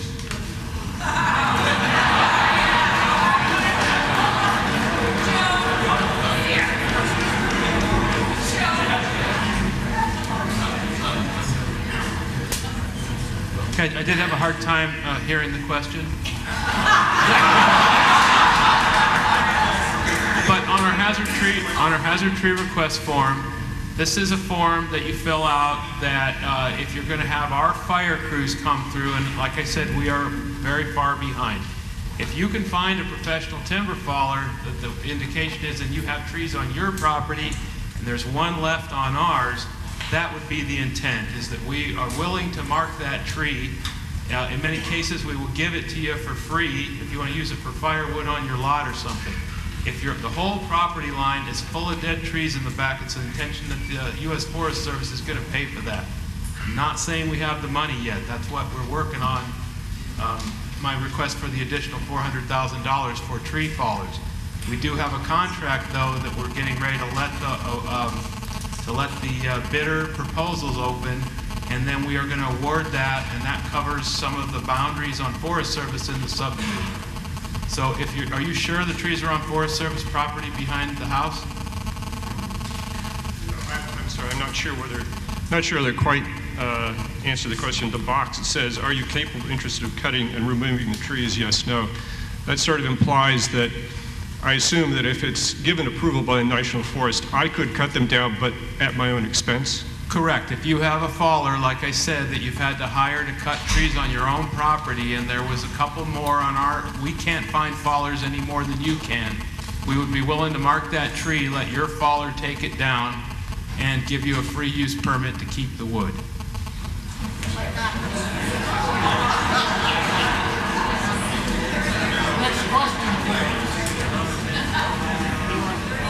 How you doing, Tim? My name's Tom Galletti, and I'm kind of a newbie homeowner up here. And my brother-in-law's been up here forever in Dorrington, and so I love the place. But one of my friends, retiree from PG&E, and they used to call me Deputy Dog over there when I worked there, told me about a unit or a material that he used on his trees and saved it. Now, I don't know, I haven't heard anything proactive here, but he said they call it splat, and you actually put it on the tree. Is that true? It's out of Colorado or someplace, and he says he has their email address. Who wants to volunteer for that one? Okay, so splat is what's called a pheromone. And I'm not a pest control advisor, so I can't give any professional advice on whether to use it or not, but I'll tell you what I know about it. It's a pheromone, which is something that you put on the tree that would repel beetles. It's designed for mountain pine beetles. People have been using it on a variety of trees. As Dave Horak said earlier, the majority of trees are being killed by western pine beetle. Sugar pines are primarily being killed by the mountain pine beetle, which was real active in the Rocky Mountains, was where splat was used quite a bit. So that's what splat is.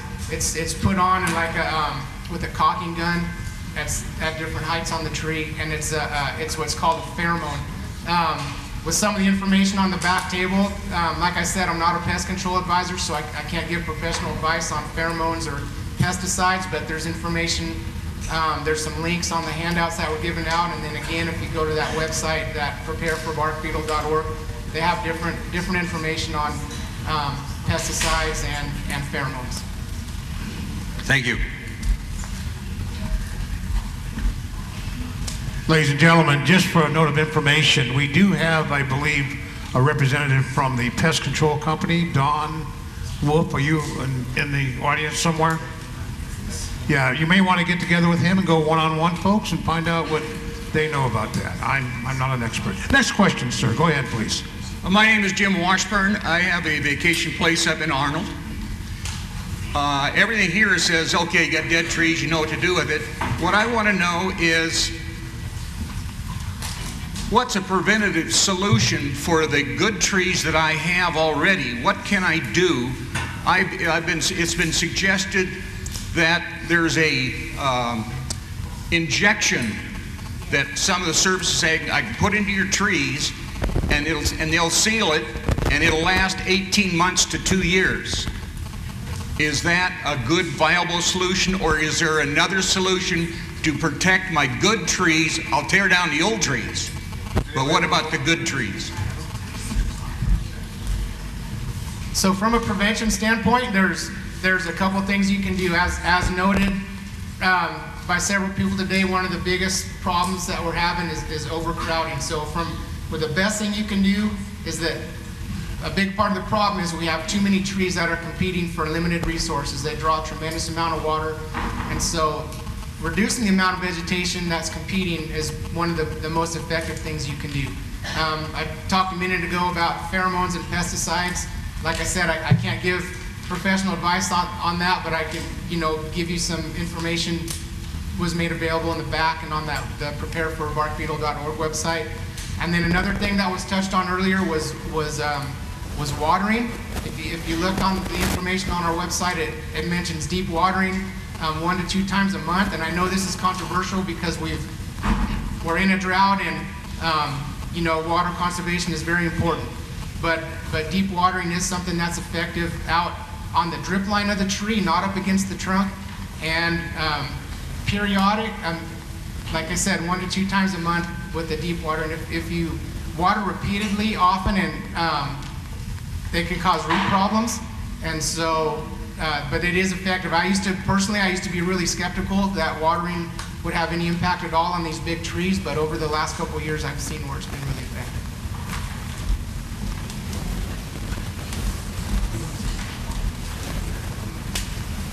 Just to follow up on watering trees, I wanted to just let everyone know that we are working really closely with Blue Lake Springs. CCWD is different than Blue Lake Springs, and we have different requirements. So Dave Hicks will tell you that in Blue Lake, you're not allowed to water your trees. Currently, in CCWD, you are. But just to follow up on what I said, this is a changing landscape, and the governor and the state water board could change the requirements that we have to abide by at any time.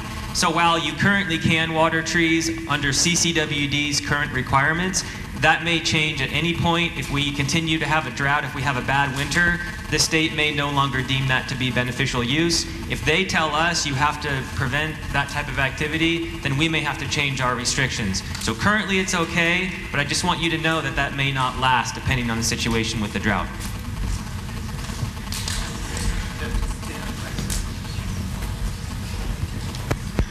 On this handout that was about bark beetles and California trees, there is a page called Chemical Treatments.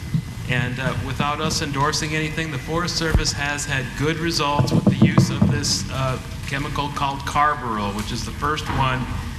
It shows a gentleman in a pest control suit spraying a tree. Just know that you have to spray that tree within about a 5 or 6 inch top for it to be effective. If they're spraying from the ground, a tree that's 150 foot tall, that's not going to do any good. And it does go into the other treatments on here that you can use chemical treatments for bark beetles.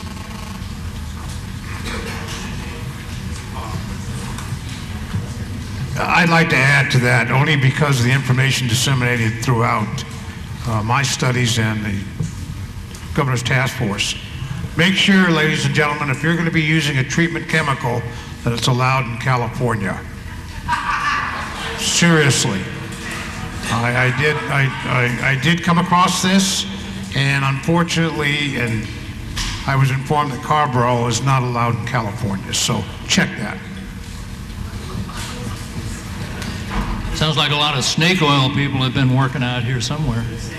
Anyway, the only thing, a conifer tree is a conifer tree, and all you guys know that, especially you CTF guys. You know, it's so ridiculous. You know, our old resource ecologists out of the park have been thinning out trees up there. They've been thinning them out for the last 40 years, and that's how they manage the park system. I worked there 14 years as the lead worker, and I can attest to the fact that our resource ecologists and their crews are taking good care of our state parks. And I think the CDF guys or CAL FIRE guys, whatever they want to call you now, are doing a good job. But you can't do a good job if you crowd everything up. I just read a piece in the paper. Our soil up here, we've got 4 times as many trees as our soil can manage. And all that means is the trees are going to stress. Even if they have food on the ground and they have water, they're still going to be reaching for the sky and stressing. And anybody that's ever been in the middle of a fire, we had Old Gulch back in '92, knows that once that fire takes off, those dead trees are going to go up like matchsticks, and pray to God that there's going to be some rain to stop it.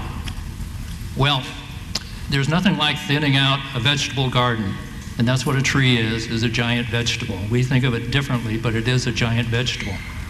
And what plan do we have down the road for the whole state when we're looking at the Sierra Nevada? We have enough water issues going on. I know I ran for the legislature back in '84, and we had water issues then, and we've had water issues 100 years ago. And they've been trying to figure out how to desalinate the Delta forever. And so far, nobody's come together on it. What we really need to do is we need to solve these issues.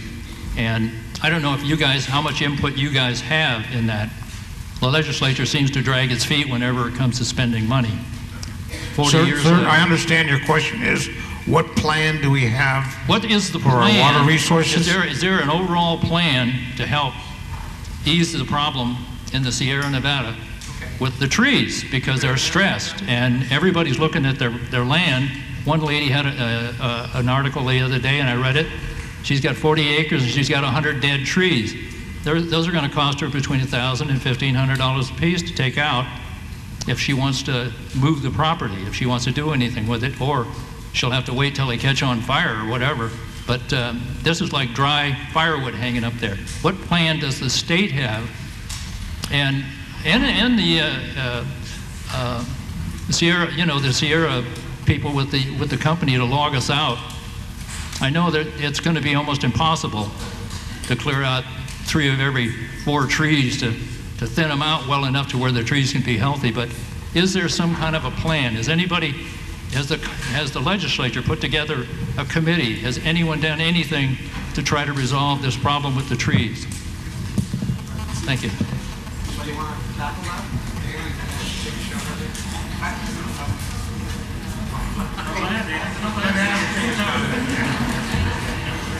So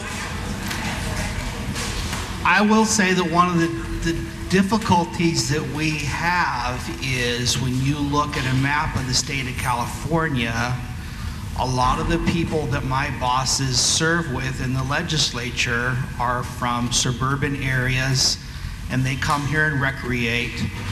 But we have to spend a lot of our time educating them about what the conditions that we have. This is something that I think we're going to have to continue to work on. Really what's occurring now is really the end of a lot of trends that have occurred in our economy and the climate for probably the last 20 years, and we're just getting a hold of it now. We're going to continue to work on that in conjunction with the water issue, which is somewhat related. With your help, we did pass a state water bond. We are trying to do some things to increase our water supply. That is a long-term process, and as much as many of us think there's some really straightforward ways to address that, it's very interesting to sit in the white building in Sacramento and talk to some of the people that are from more urban areas, and we really, unfortunately, that conversation is taking longer than we wish, but we're going to plug along on that because, you save money in your bank account for a bad day. Why wouldn't you save water? We need to do that.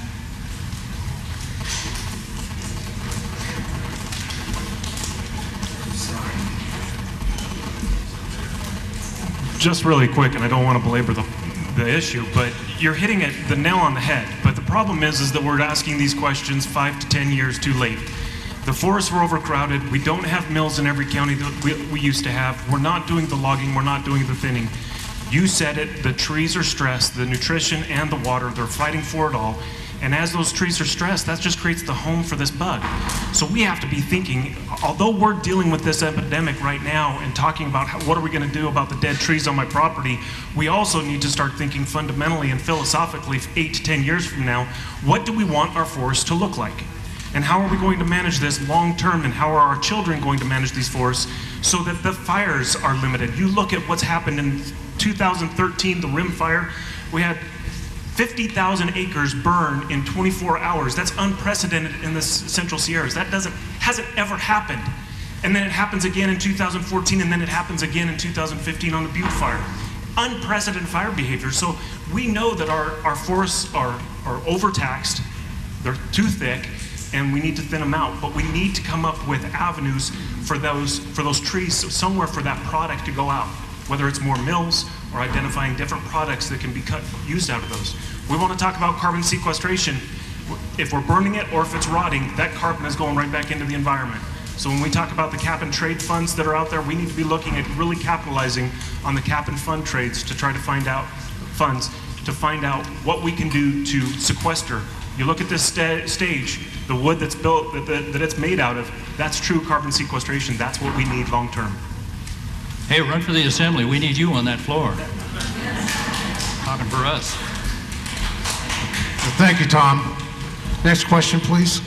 Hi, I'm Mike McAtee. I'm president of the Blue Lake Springs Homeowners Association.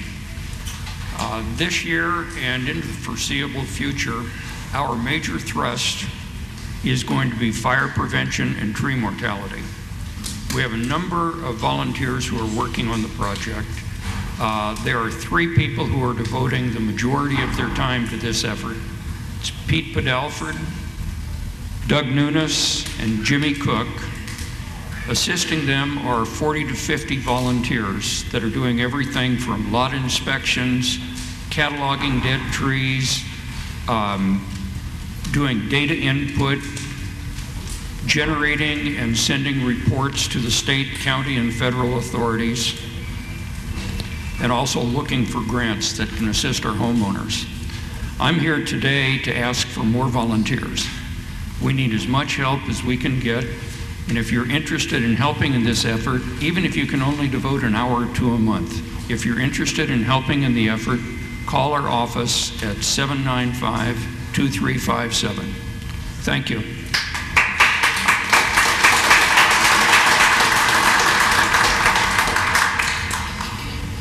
Good afternoon. I live in Blue Lake Springs also. I didn't know he was going to speak before me. I have a simple question for PG&E. Last year you came in and you cut a tree down on my property and I signed a waiver or right-of-way. Will that still be good because now more trees are dying on my property and they're closer to the wires? Great question. A couple things. No, we'll need you to sign a new form. But with the debris that was left last year, and if you're interested, we can remove that old debris from last year and the new trees that are dying this year. I'm not worried about the debris because I cleaned up the debris. PG&E did a good job. I'm just wondering if that right-of-way or that waiver that I signed, because I want to call Monday and say I've got more trees that are dying and they're near the wires. I mean, they're within the footage that you guys required. Right. No, we'll mark those trees and have you sign a new form for those trees this year. Sign a new form. Okay. The second thing that I want to ask, it's interesting, many years ago, I think people in the group remember, there was a Mediterranean fruit fly down in San Jose. And they went and did aerial spraying. I'm not a big advocate of that, but it surely took care of the Mediterranean fruit fly and solved a lot of problems. I know a lot of people came forth today and want to know a plan. We talk about splat, we spray our trees, we do all those kind of things. But that might be something that might be a consideration because you can cover more square footage. And I would definitely be supportive of that to save the trees.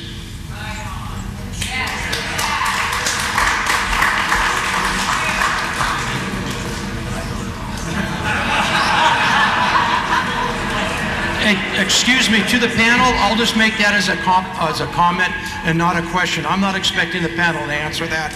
That's just experience that I grew up with. And I'm going to bring another point of an experience. I was involved in the 1989 earthquake, and SBA came in, the Small Business Administration. And my house lost a chimney. I had 3 kids. I happened to work for a public agency. I didn't go home for 7 days. But what SBA did is they came in and they wrote a check to me personally that I did not have to pay back. And it helped my wife and my 3 kids buy a tent, get some food and things like that. So the question that I have is, where is the federal government in helping the citizens with something like that?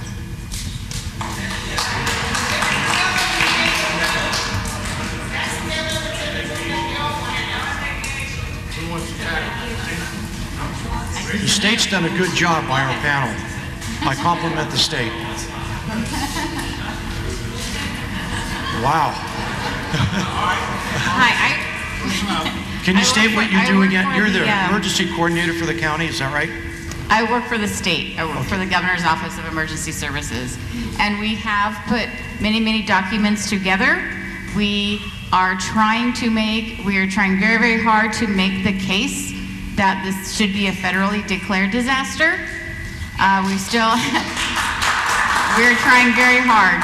I would suggest if you can provide any documentation, pictures, it helps California make the case of a tree that perhaps fell, a tree that's going to be impacting a school, or anything that will raise more attention to the federal government. Remember, we're dealing with folks back east. I don't know of any other state that's been successful, but California is not going to stop trying. Thank you. You're welcome. Thank you. Lastly, Supervisor Avery, I want to thank you for putting this together and coordinating this today. It's nice to know that our supervisor has citizens in mind, and I like the panel. Thank you for taking time out today. I know this is a big deal. It's going to go on for a few years. You guys got a lot of work, and I want to thank you for taking time out and know that the government, the state government, and the county government is working for people in Calaveras. Thank you. Thank you.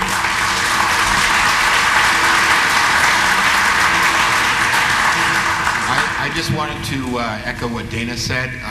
That federal declaration we're hoping for is a big issue at the statewide tree mortality task force, and so the governor's office is very much involved in that. Good afternoon, everybody.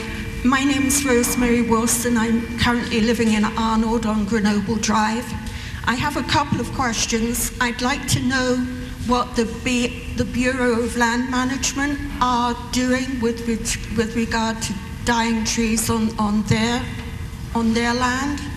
And my second comment is that I removed about 50 contractor bags of pine needles from my third of an acre property.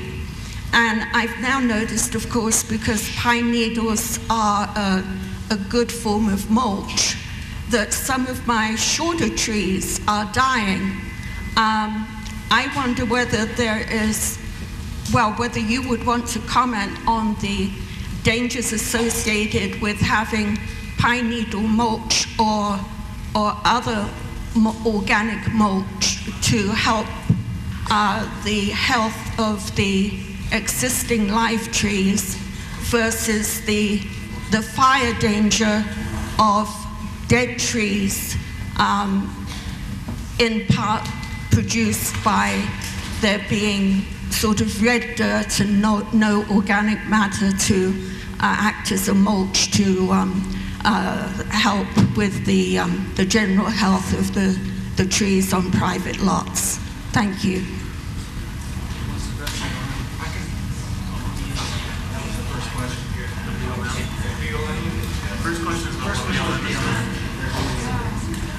So the United States Forest Service is under the Department of Agriculture. The Bureau of Land Management is the Department of the Interior. Their closest office is Roseville. I don't work closely with them. I don't know if CAL FIRE does. If Adam might be able to address that. I can't address BLM, but I can speak to your question on the mulch from a fire danger perspective. Sure, thank you. So that is a concern. You know, there is a balance between having some organic debris for the health of the trees and fire protection. We really recommend that most aggressive fuel treatment is that area within 30 feet of your house.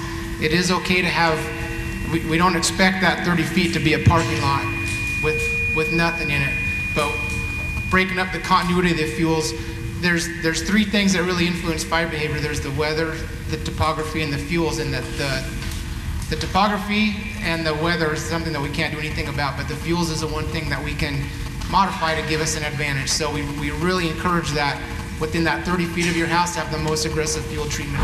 Like I said, it doesn't mean you can't have anything, but if you can break up the continuity, and I especially recommend not having it right up against the house. And so if it can be broken up, it's okay to have some, but and then as you go out from that 30 feet, you know, it would be okay. Really what we're concentrating is that zone is getting all the dead material out. Are there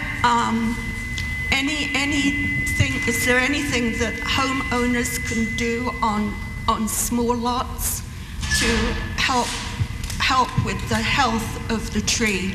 I mentioned mulching because in Master Gardeners, that's, you know, one of the things that you learn about mulch and more mulch. Again, with the health of the trees on the small lots, the biggest stressor on these trees right now is the lack of water. So that just reducing the amount of vegetation is the most effective thing you're going to be able to do. More, you know, is reduce that competition for the resources that are available. Yeah, thank you.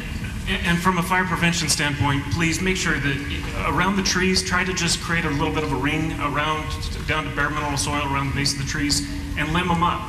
Because really, with the fire danger that we have in this county right now, what we're looking for is a strong initial attack. Our firefighters that were in the back corner there, they're going in immediately. They're hitting these fires hard and trying to keep them small. We don't want the fire to get up into the canopy of the trees. That's when we're going to be getting the spot fires and rapid acceleration of these fires. So any limbing that you can do of the trees is going to aid us in that. Thank you. Just as a follow-up answer, last Monday in the state tree mortality governor's meeting, BLM became an active member in this project.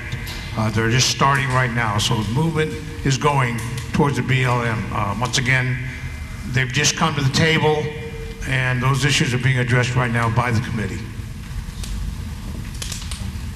Hi, I'm Don Disney. I'm a property owner in the Blue Lake Springs area. I had a question about my fire inspection notice and a comment. It's very clear to me that my inspection notice is not a citation. What worried me and probably worries other people is it says you need to clear this off your property before the next inspection, and the date given was 1 month later.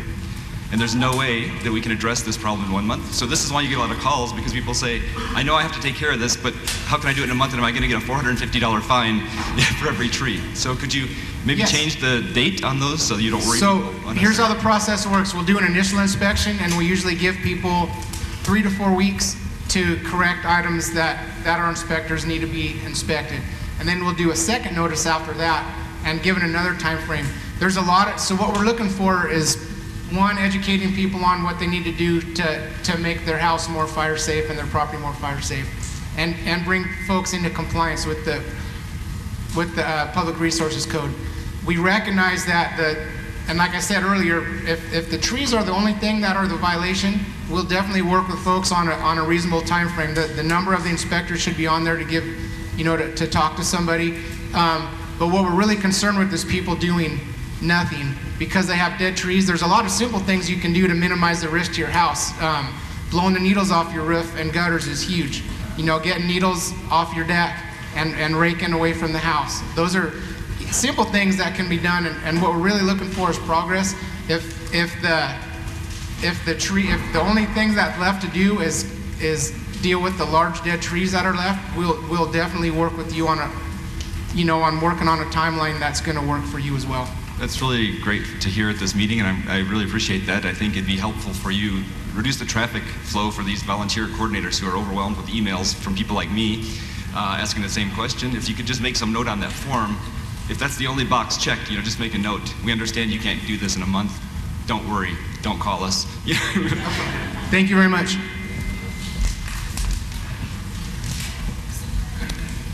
Thank you for being here. My name's Tom Singer.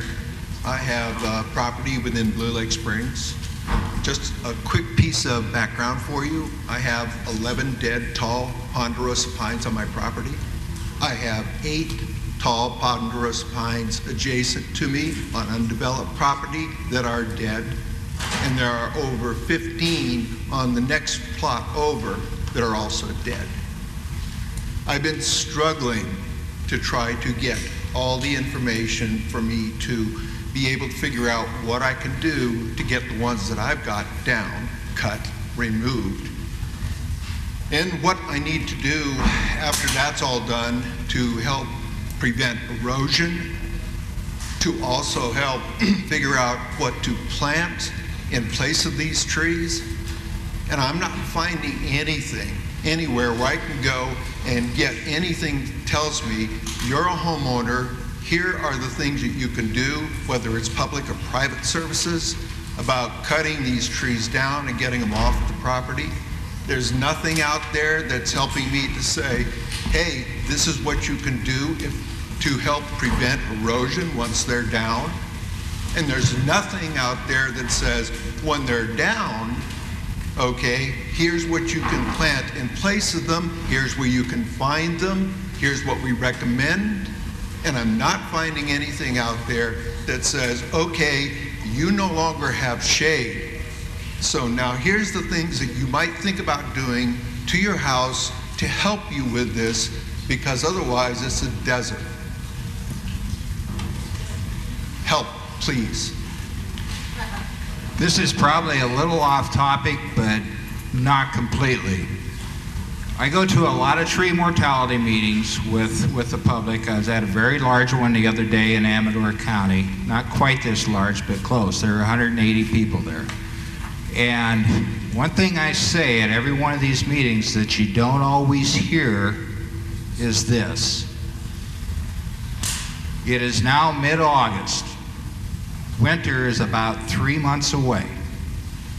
If you have standing dead trees around your house within striking distance of your house right now, those are already unstable structures threatening your home. So if you, in any way possible, I know it's a tremendous financial hardship for many people, but here's the deal. You can't wait for PG&E to cut all those trees. Hopefully they'll get to them before the winter storms get here. The fact is, if we get into the winter period and we have 30-mile-an-hour front winds in front of storms, and you have a bunch of dead trees surrounding your house, something bad is likely to happen. The highest priority is to get those trees in a horizontal position one way or another. Clearing the wood out is problem number 2. Worrying about a ticket from CAL FIRE because you have slash within 100 feet of your property, that might be problem number 3. The fact is that these trees are going to form a serious health and safety threat this coming winter. It has to be our highest priority. I cannot emphasize this enough. And I appreciate your comments, okay? It costs approximately $2,000 to $3,000 to take a tree down. Per tree. Depends on the size of the tree. There are variables on this, I understand that.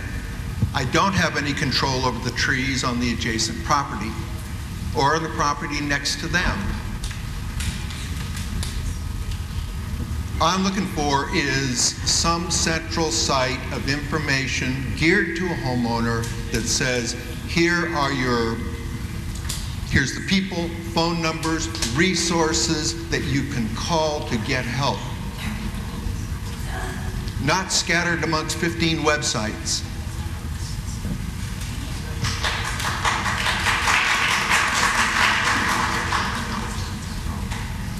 Very much appreciate that comment.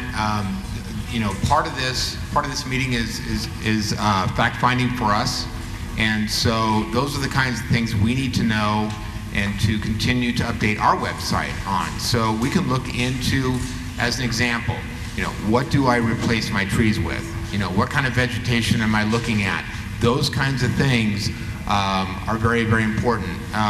I think what SPI brought up is absolutely crucial. I'm not sure if we even have that subject on our website about that right now, but I do agree with that from being a background of a health and safety guy.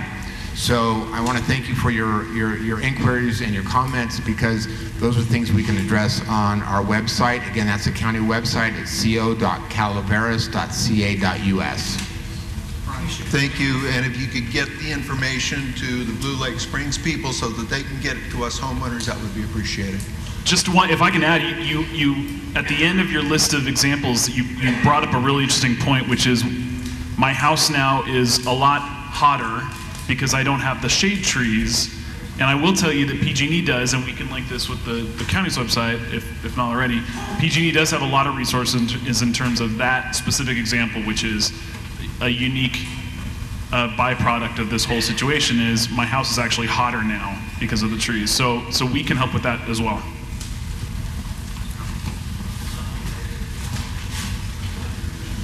Yeah, concerning that last question, some of the discussion, and it's like I said, it's so dynamic and always it's evolving, you know, as we speak, because we're gathering some information too that's going to be making it to the website. But part of the discussion with that website was a specific drop down that mentions, hey, are you a private homeowner or are you a public agency? And beyond that drop down, it just simply kind of queries you on, do you have a nexus to the PG&E? Do you have a nexus to a public roadway?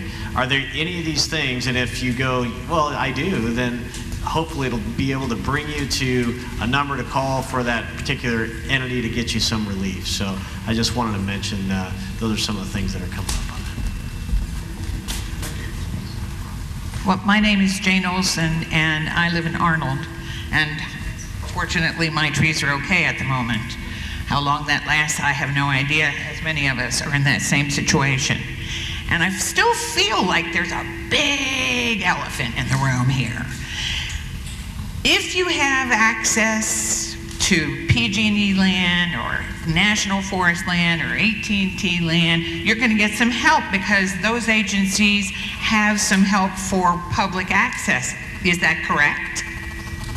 And yet I don't hear anybody talking about those of us that don't have easements with those public institutions.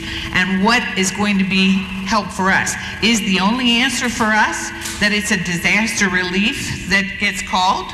And if flooding the governor's office with photos will help, then by God, let's flood it. Because a lot of us don't have access or don't have easements with those institutions, and it's great that you're going to keep us safe on Highway 4 and around the schools and the water and all that, but there are so many of us that aren't in that situation. And it sounds like from today that we have no resource yet unless there is some sort of disaster relief. That's one question. Okay. What about citizen private Jane or Joe? Hi, Jane. So, Chief Rees mentioned the grants that are coming out. There's going to be some grants. There's also a subcommittee under the statewide task force that is addressing private land ownership specifically. Because the grants related to the CDAA from the Cal OES, those are specific for public entities. So you're right, you're absolutely right. A lot of this is completely incumbent on the landowner right now. If you don't have something that can be tied to PG&E, if you don't have a county road that's in your proximity, it's on the landowner. So That is one of the reasons that the statewide task force has created this subcommittee to start looking at that. And we've also been told, as Chief Freeze mentioned, that some of the grants that CAL FIRE is going to be coming out with will be applicable for private homeowners. But please understand that we're talking about 66 million trees. We're talking about at least 10 counties, and that the number of counties continues to grow. The amount of money that we're talking about to remove the trees from every homeowner, it is astronomical. So please, honestly, I understand I have dead trees on my property as well. It's really up to me to take care of my trees. We can't sit here and wait for somebody else for some funding to come along, because just as Mr. Tate mentioned, those dead trees that are on your property are a life hazard right now. Fire or no, when the wind picks up, they are going to be a life hazard. I think we all are working to get our trees down, but so many of us are retired, living on fixed incomes, and we didn't plan on $21,000, $38,000 to hit us and not have some relief. When we see homes being rebuilt in the Mississippi Delta, homes being rebuilt in Oklahoma, and they're getting federal assistance, what do we need to do as a community to say, help us? This is our disaster. Write the letters, make the phone calls, write the letters, because that's what we're doing behind the scenes. Supervisor Oliveira being on part of the statewide task force with Supervisor Hanfeld, that's where the subcommittee has come formation from, because they have been pounding on that table. We are all advocates for that, and I want you to understand. I know you are, and that's why you're here. Truly... And yet today I have not heard a thing for the private homeowner who doesn't have an easement. No, I understand. Representative from McClintock's office, he hasn't said one word yet except to explain himself, say who he is. Maybe now we can answer the lady. I hope you took pictures of the number of faces that you saw out here today, because this is a hell of a turnout, if you ask me. I do agree, it is a hell of a turnout, and I go to a lot of meetings like this, so I would put an exclamation point on what you just said. We are edging towards that. Edging isn't enough. We're getting towards that, as Chief of CAL FIRE said. We are not quite there yet, because this is a new issue and it is so large. We might actually have to fashion some laws so that we can do that. And we're getting there, but again, I will get back. We have to have a conversation with the other 118 people in the Capitol about that. And we're engaged on doing that. That does take some time. I will tell you, the federal declaration would help. We do have 2 U.S. senators. I would call their offices. I would also call the 2 candidates that are running to replace Senator Boxer. They want your vote. You have an opportunity to vote for one of those 2 people, our Attorney General or Congresswoman Sanchez from Orange County. They need to be made aware of that. And I would call, I would call the 2 candidates for president as well. Let their offices know. I will tell you. Flood every agency with photos and pictures and letters is what it sounds like to me. And I do agree with you. I know what I'm doing this weekend. You just need to advocate and let others know. The other thing I would tell you, I know many of you have moved up here from other areas. You might have other family members in other parts of the state. Call your family members that are in Fremont or Santa Rosa or Pasadena or Hollywood or Oakland and share this with them. Invite them to your house and show them what's going on, and have them call their representatives and especially their congresspeople in their districts, because we do need more help to get more funds, and seeing is believing, and you just really need to do that. That'd be very helpful. And I had one clarification for the vegetation lady. Sorry, I can't remember your name. A lot of downed trees by PG&E in very haphazard manners in lots and lots of neighborhoods.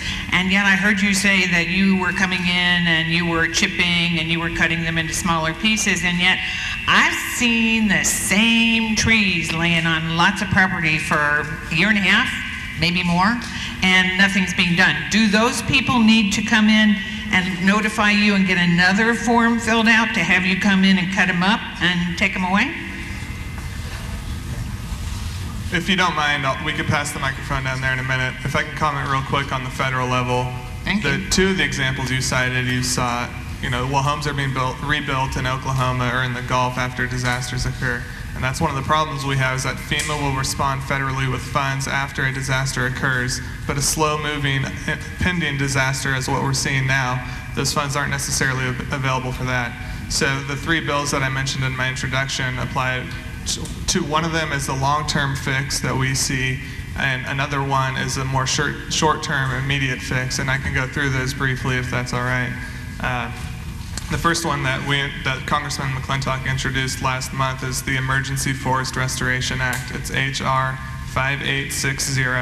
What it would do is appropriate $300 million per year from 2017 through 2027 for the purposes of removing dead trees and replanting new trees, to be paid for by new revenues from harvesting surplus timber on remaining healthy acreage. Number 2, so that's sort of a more short-term thing within the next 10 years. Long-term, we have the Resilient Forests Act of 2015.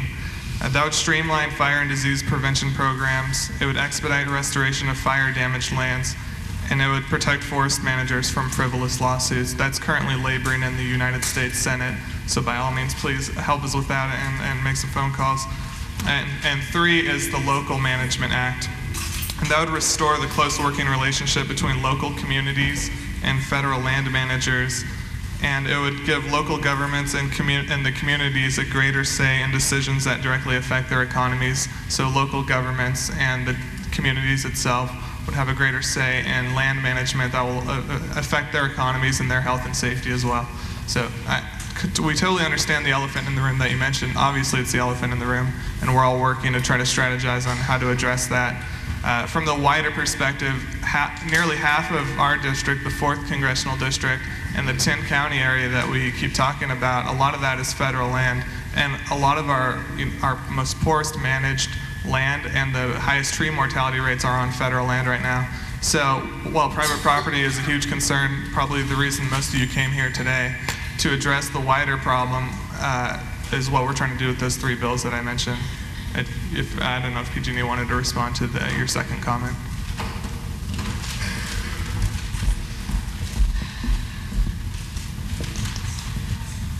Yes. So any work that was performed in the last year, we will, if it's accessible, we will be able to clean that up and make it part of the debris management program if that property owner agrees to it. So if you'd like, anybody that I can take down your information and look into your specific address and give you a call back this next week, or you can call our 1-800 number, PG&E 5000, and then we'll add you to our list and call you back. Okay. You did? Oh, somebody's having problems with your phone number. With the 1-800 5000? Yes. Okay, so after this meeting,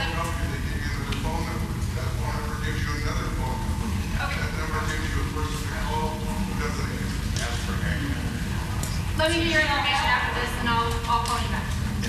I think we might be able to handle that one-on-one and make sure we get the right phone numbers. That way we can put everything out for the folks here. Go ahead, ma'am. My name is Robin, and I'd like to address some of the things that conversations that have gone before. This is our second home, and where you expect to have some extra cost. Since March, maybe even April of this year, we have spent personally $20,000 on our trees, trying to save them, cutting down the dead ones. Now, we're lucky because we only had 20 trees on our property. Our neighbor had 13. I know the people that have had 98. I was thinking about retiring. I am now working for my trees. Splat, Ver, when the last person came out to take down the trees, he said, "Oh, on the dead tree? Oh, I see you use Splat." You cannot buy it at Ace Hardware anymore. They've stopped doing it because apparently it attracts the wrong beetle, rejects the wrong beetle, and attracts the beetle that will kill the tree. We have also not had a price of inoculating our trees. This has been my whole life, it seems, for the last couple of months. They charge $12 an inch diameter. That was $6,800 for 22 trees. Now, fortunately, on all of that, I have a job that I am not retiring from, but there are people up here that are retired. And as the woman before me said, they are on fixed incomes. And how many, as the panel can look out, how many of the people behind me do you think can afford a $20,000 bill in 3 months? So that is something that I would think the representative from McClintock would take back to his boss. My question, though, that was just information for people in the audience. My question is for the man, Mr. Tate, I think it is, with the lumber. Can you harvest the lumber from a private house? Do you buy it? How much does that cost us? Do you pay us? Can you, as a homeowner, take the logs that have been down and destroyed because of the bark beetle out of the county? Or if you take it within a 50-mile radius, are you just spreading the problem to other areas? It's a large question, but I'll make an attempt here. There are several things you have to remember. First of all, you as a landowner would have to file with CAL FIRE the appropriate forest practice type document. That's really not that complicated. You can probably do it yourself. Some folks elect to hire a registered professional forester, a consulting forester, to help them through that process. The next thing that you would do, you would have to contract with a logger, generally, perhaps a tree service that has the ability to maybe put the trees on the ground, if they're already on the ground, to cut those trees into logs of certain specified lengths. Which are generally going to be 33 feet and longer. Okay. To get those logs on a truck and to deliver them to our sawmill, probably at Sonora. And then we would buy those logs FOB through the gate. In other words, we would pay a price for those logs based per 1,000 board feet is the unit measure. So you have a conventional logging truck would have between 4,000 and 5,000 board feet on it. Then our log buyer at Sonora would buy those logs probably from the logger. Okay. He would buy those logs. Now, the value of those logs coming through our gate maybe would be enough to offset that logger's cost of getting them there. But probably not. Maybe. It's kind of a wash right now, frankly. Okay. A lot of that depends upon the size of the logs and whether or not they're stained. They're most likely stained with blue stain. Now, if the logs have already been on the ground for several months, it's probably too late. Yeah. So we can tolerate a certain amount of blue stain, but once the logs begin to check, that's that radial checking from the outside of the log towards the center. Once that begins, as the log dries out, it's too late. Okay, thank you. Once the sapwood becomes unsound, it's too late. They just don't have any value to us whatsoever. Thank you.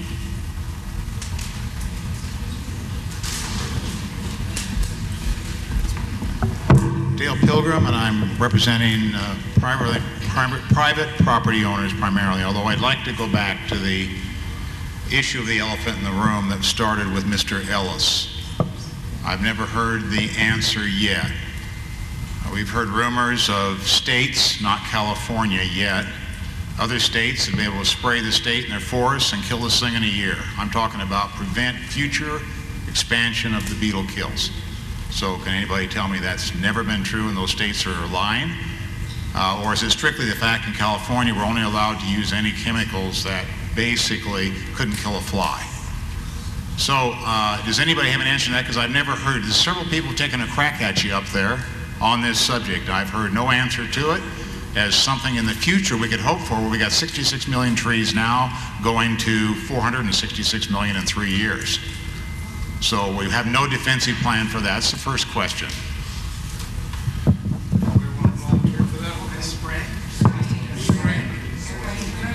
Mr. Pilgrim, I think you're talking about spraying as a preventive measure? Yes, using airplanes, not from the ground. Okay. Yeah, using airborne. So as far as treating like with a crop duster type of airplane, you know, that there isn't an insecticide that we know of that's approved for any kind of use for western. That wasn't my question. Sorry, I'm going to make it quick. Other states, I know the problem in California, and I agree with you. There's nothing approved here that would kill anything. So if it doesn't exist anywhere else, okay, then. Okay, so I would like to continue on.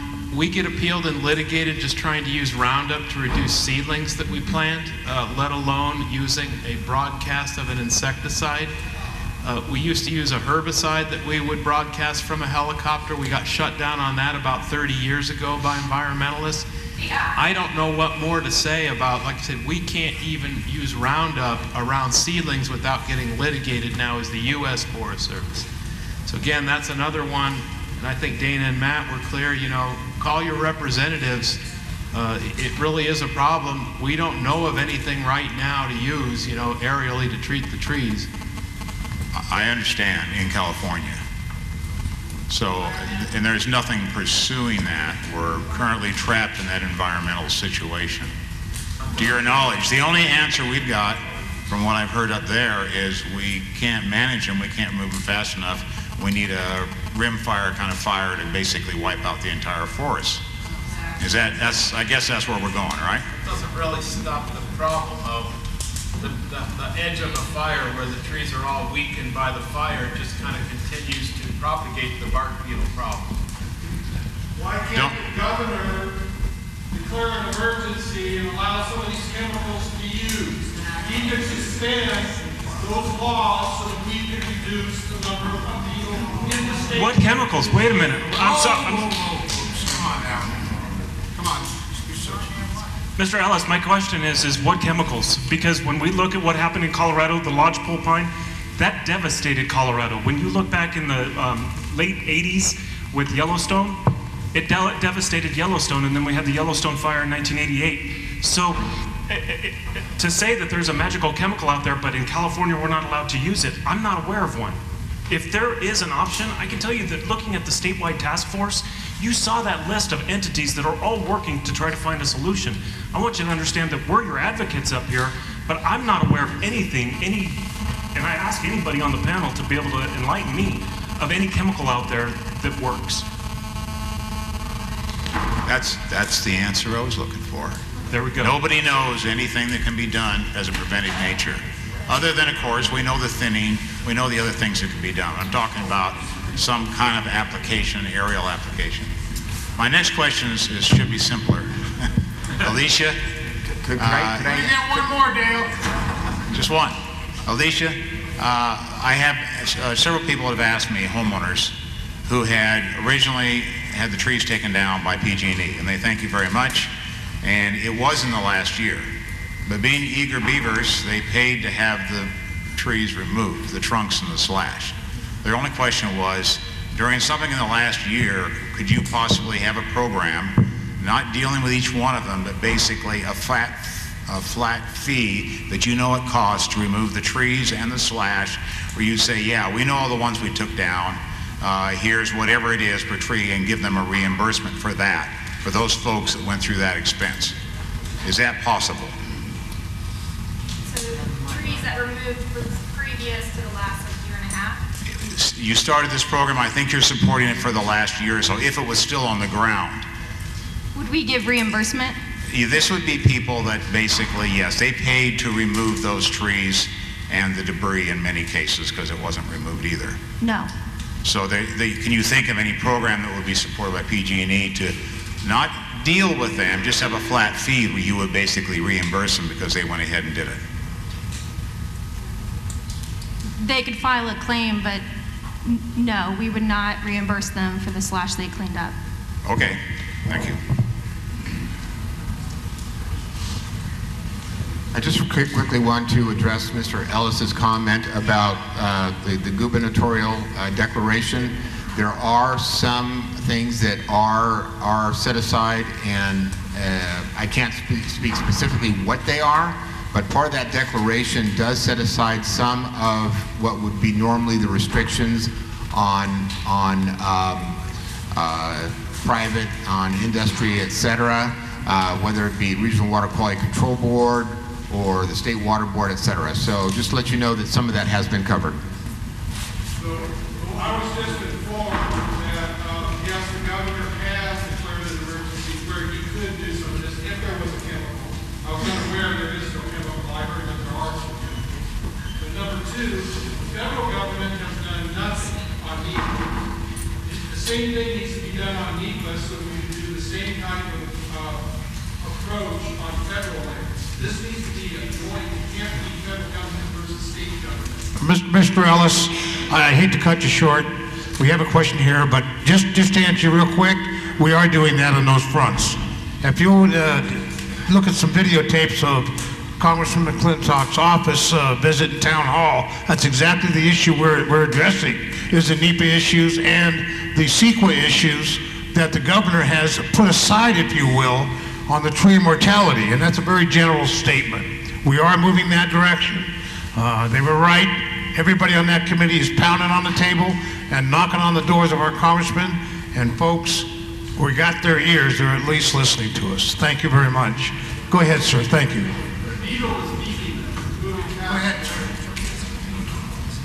Hi, my name is Bob Polakov. I live in Arnold. And I've been listening to this all very carefully, and I really appreciate that we've got this whole tree mortality task force. I appreciate that we have this tree mortality task force and that you guys are working together, but I'm still feeling very distressed. I understand the concerns of all the individuals who have to deal with all the different agencies and everything else, but what concerns me, Chief from CAL FIRE, what you particularly said, we should have been attacking this 8 to 10 years ago. We may not, we've got some things to try to move through Congress, but Congress moves so slowly, if at all these days, that I don't have a whole lot of faith in that. And what I'd really like is, what is the prognosis? And I think I'd probably address this to the CAL FIRE chief first. What is the prognosis over the next 6, 8, 10 years? I mean, we could have fire. If we don't have fire, do we go through total devastation like around the Fresno area that you referred to before? Well, as far as the prognosis, Chief Freeze would probably be better as the subject matter expert for resource management. But if you look at Shaver Lake, Bass Lake, that whole area around Fresno and Mariposa's counties, Madera County, it's not good. I mean, I can tell you the prognosis isn't good, but we can certainly be doing what we can to try to get out ahead of it and protect the critical infrastructures. Homeowners need to be looking at that proactive, what they can do proactively to protect their own properties. But the 8 to 10, this is a marathon. I mean, we have to understand we are just in the infancy of what we're going to be dealing with over the next 6 to 8 years, planning for the worst case scenario. Certainly we hope for a strong winter, long winters, all those things, but hope is hope, and we have to plan for the worst. To that regard, we really need to be looking at what can we do and how can we manage our forests more appropriately. What is the appropriate number of trees per acre? And when we look at the Forest Service, it's really easy to point the finger at one entity, but really as a landowner myself, I count the number of trees on my property and I know that I have too many. That's what we all need to do. Okay. It's not the answer I would have hoped for, but it's kind of the answer I expected. Thank you.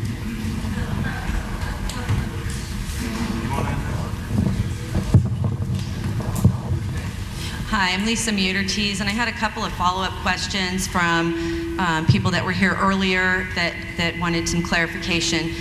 Starting with you, Jeff Krobitz with Public Works. The program that you're working on regarding public right-of-ways and removal of trees, they were saying that it appears that the county is in the Butte fire and they're not in our district. And so they were wanting to know what the plans are with Public Works in moving into District 3 regarding dead trees that are in the right-of-ways. Are you going to be in the district here on Highway 4 corridor soon? Can you hear me, Lisa? Yes. Yes, we are. Right now, because I have a short time frame over me for Butte Fire tree removal, that's our current priority, but we are actually pre-planning for the hazard tree removal through the rest of the county above, say, the 2,500 foot elevation mark. Okay, thank you. And then I am representing several homeowners. I'm a real estate broker in Arnold, and there are many homes that back up to public lands, private lands, and SPI has some land backing up to our subdivisions. Well, I should say our homes back up to your land. And also the U.S. Forest Service, we have homes backing up to yours. I have homeowners that are directly being affected by the forest land. They have dead trees that are within 30 feet of their homes and striking distance. A couple of them have gotten insurance cancellation notices if those trees are not removed. I know that the forestry department is working on tree removal. I thank you guys so much for all you do.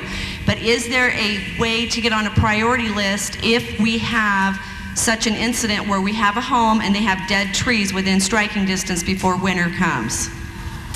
The U.S. Forest Service is going to increase the pace of our activities as soon as our foresters finish marking the trees around the Cedar Ridge subdivision over behind Twainhard. Those foresters are going to come over here to start taking the hazard tree request forms and start to evaluate those individually. Okay, so in the meantime, if we have a cancellation on homeowners insurance, there's no priority? If somebody has one that's a priority, they can contact me direct. I'll give you a card, Lisa, before I leave. That would be great, and then people can contact us. And I'd like to give that to Brian as well from the County Administration Office to put on the website. And I just would ask that you make some of these a priority because this is severely impacting the homeowners in our community. I live across the street from the Rim Trail. I have dead trees on my property, so I'm with all of you. The beetle doesn't discriminate as to where it's going to go. But the Rim Trail is a mess. It is scary. It is tons and tons of hikers out there, and we have trees that we don't know who went out there and lopped, and now they are hangers, and we are scared to death somebody's going to have trees come down on their head. This is on forest property, but it is also on our Rim Trail that our public maintains here. Is that part of the Butte Fire dozer line? Back there? It would cross over it, but it's not on it. Okay, I'll give you some cards if I have to. I'll come and look at it with you personally. I really appreciate that, Dave, and I appreciate the phone conversation we had the other day and the support you're providing to us. The only other thing that I wanted to state is that before the Department of Insurance left, I grabbed him as he was going out the door, and and I specifically asked him if the governor is going to put any measures in place. We understand if we lose our insurance because the insurance company is private, because we're not near a fire hydrant, we understand we pay more, we get that part. We understand that we've got an ability to go and jump over to the California plan. But I was asking him if we have a situation where we have a dead tree on our property, we are trying to get a tree faller in, but as you know, our tempest harvesters are working triple time. If there would be a measure, we could appeal to maybe Cal OES, Dana, to reach out to the governor and tell these insurance companies, we're trying, and if we can prove we've signed a contract with somebody to get those trees removed, stop them from canceling our insurance. We need help.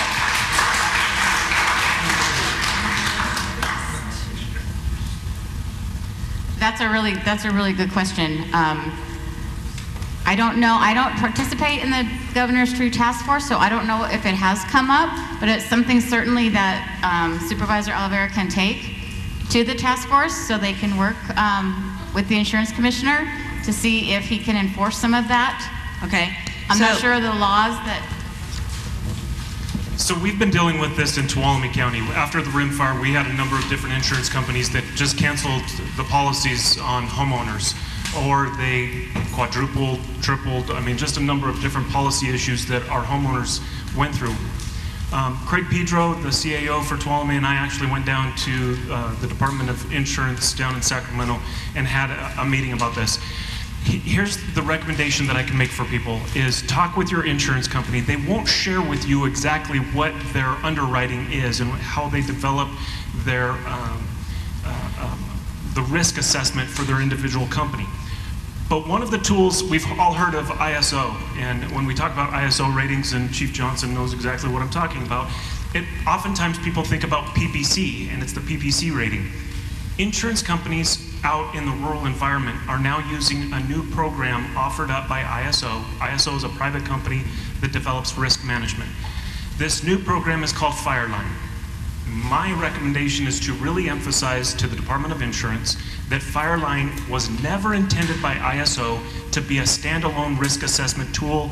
ISO developed Fireline to go in conjunction with PPC. So Fireline, insurance companies saw that Fireline was looking at 3 different factors.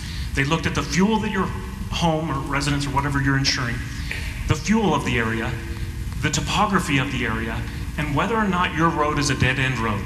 Those are the 3 things that they're looking at, and they're looking at it with an algorithm that utilizes satellite-based imagery. So it's not even a person looking at your property, it's an algorithm that is now judging and rating your property. Once Fireline came out, insurance companies started globbing onto it. They weren't allowed to use the CAL FIRE fire hazard severity maps anymore. The governor's office back in the late 90s, I think, early 2000s, basically said that the insurance companies couldn't use those maps. So ISO started developing this program on their own. ISO, God bless them, wanted it to be part of the PPC rating. Insurance companies didn't have to do that. They started using it as their own standalone. So really emphasize, talk to your insurance companies. If you see your rates going up and they utilize Fireline, you can appeal to the insurance company. I myself have AAA. And so I asked AAA to double check, and they by going back and doing an evaluation, it's actually somebody going and looking at the property. Unfortunately, still on a satellite imagery, but it's at least some kind of appeal rights. Okay, so on that ISO rating, I want to congratulate Ebbets Pass Fire and our community for bonding Ebbets Pass because we are rated as a 2. That is a phenomenal rating. Fantastic. That is fantastic, but in Tuolumne County, we just were able to go from a 5 to a 4, and I'm really proud of that as well. But the problem is, there's nothing forcing an insurance company to utilize the PPC rating. You're going to a 2 as a PPC rating. State Farm, Allstate, AAA, they don't have to use that. They get to develop their own risk assessment. I understand that, but a lot of times when we work with our clients, we tell them there is no such thing as Arnold Fire Department. Please look for Ebbets Pass, and it does make a difference. Absolutely good. And then I want to thank Sierra Pacific Industries while I have the opportunity, because as the Butte fire happened, Sierra Pacific Industries kicked butt on our fire breaks protecting our town. Thank you.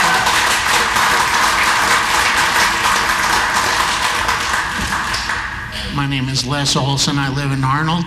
I have a question for the legislative gentleman. For those people that have spent their own money to cut the trees down and whatnot, are there any mechanisms in the work, either at the county level, the state level, or the federal level, to give us tax credits for people that have spent their own money, not had PG&E cut it down, you know, and maybe spread it over several years? Yes, I had a conversation with somebody, and they actually suggested that, and I forwarded that as a legislative idea to allow that to occur on your state taxes. County level? And it's a good idea. It's a good idea. At the county level, anything? Might think about it. First, I'd like to apologize. I get extremely nervous speaking in front of people. So my name's Tina Jones, and I've lived in Arnold for 15 years, and I just graduated from Columbia College with distinctions. I'm a psychology major, but I am transferring to UC Davis in the fall. And I also tried to get a second degree in environmental science. And so I have a question, I have an observation, and I have maybe some suggestions. So first, I'm curious, statistically speaking, do we have any way for homeowners to self-report the number of dying trees? In order to track it, rather than using aerials and estimations, are we providing tools that allow us to tell you, like we've lost 5 trees. One of them we lost in the last 2 weeks. It was full of grubs when we took it down. But we could self-report that even though we'll be paying for those trees because they don't qualify for any of the infrastructure and things that have been offered to us today. My other observation, as far as an elephant in the room, and I'm a little surprised it hasn't been mentioned, is climate change and global warming. These are in fact phenomena that are happening, and all you have to do is take some classes, and this is what my suggestion is. At Columbia College, they offer sustainable living classes, they offer conservation classes, which is exactly where I learned about the bark beetle and the situation that's occurring. And this isn't new, it's happening in Canada, and it's happening in other states. And they provide us with research papers to read for ourselves where they're trying different things to tackle the bark beetle. The thinning was the thing that they most strongly recommended because there's pheromones that are exchanged. When the beetles move into the trees, they release one pheromone that says they're open for business. When the tree is overpopulated, another pheromone is released which says they're closed for business, move on to the next tree. So educating ourselves is number one, the first priority. The other way that I came to accept that it's a true phenomenon is actually through anthropology. Our communities are not the only ones suffering, the ones along the coast with sea level rising. So when we talk about what projecting into the future and what we need to think about, we need to think about the full big picture.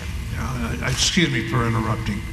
We're going to be at a time level, folks.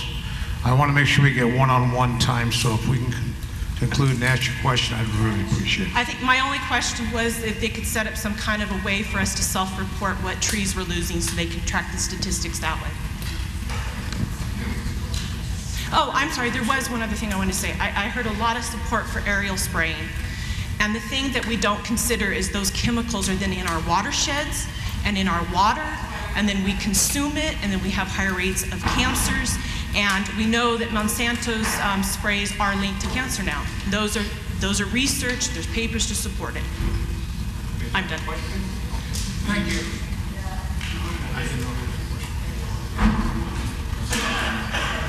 Hi, my name is Don Wolf, owner of Anchor Pest Control. I've been in this community since '79, living here, working here in the pest control industry. And a lot of discussion about that magic tool, that magic chemical.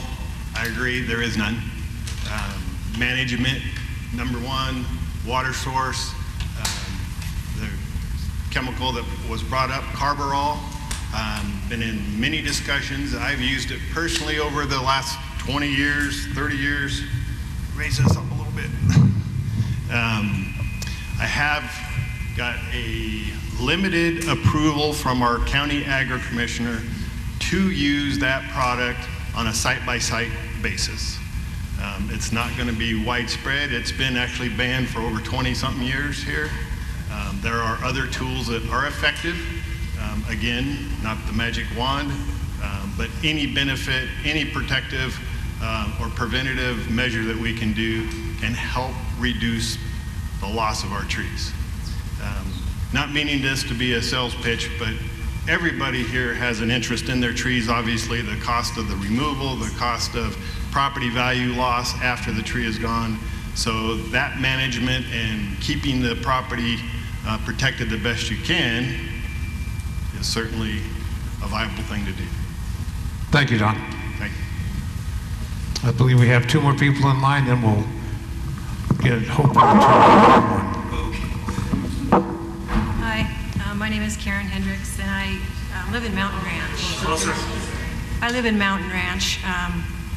My property was involved. Ma'am, you're going to have to get real close to that microphone. I live in Mountain Ranch. My property was involved in the Butte fire. I have been actively trying to locate a logger. At this point, I haven't been able to get anybody to come out and even look at my place. I have a combination of burnt trees, and now I have a beetle dead trees. And it seems that the loggers are having a hard time servicing the community. And since Calaveras County is actively encouraging some new commercial development that's bringing them money. Excuse me for interrupting. This is the tree mortality bark beetle. The burn thing, maybe we could address personally with our public works director or our CAO. I have both. We need to give the folks another chance I here. have bark beetle as well as burn. So my question is there any way that we can get logging companies, encourage them to come back and put in some more mills closer to our community?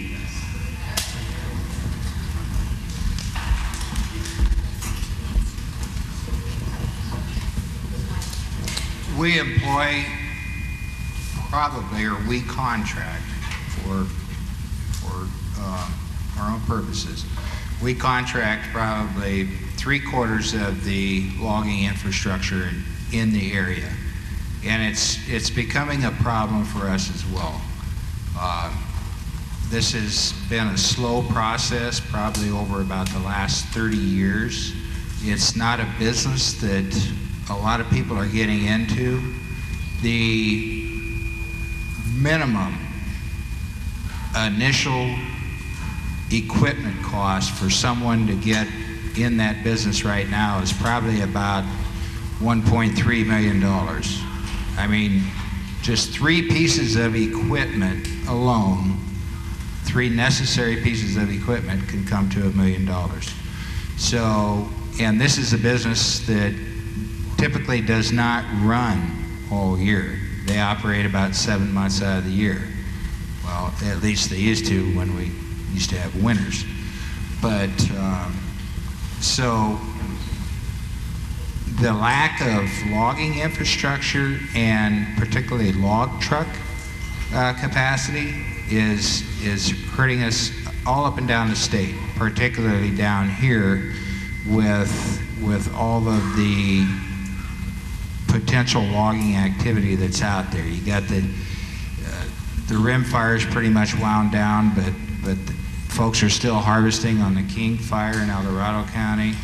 Of course, they're still harvesting on the Butte fire, and now we have this beetle phenomenon that's just putting a tremendous amount of wood onto the potential market everywhere in 3 or 4 county area that we operate. So it's a real problem.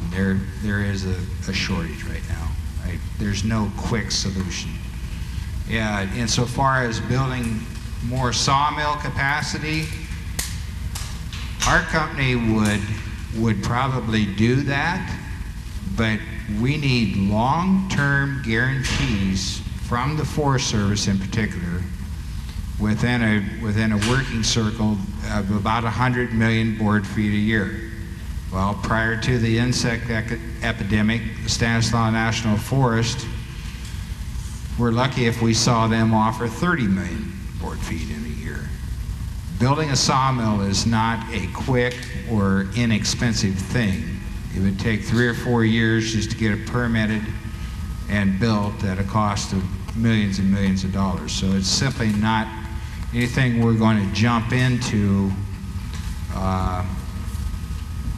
particularly south of here right away, without those guarantees.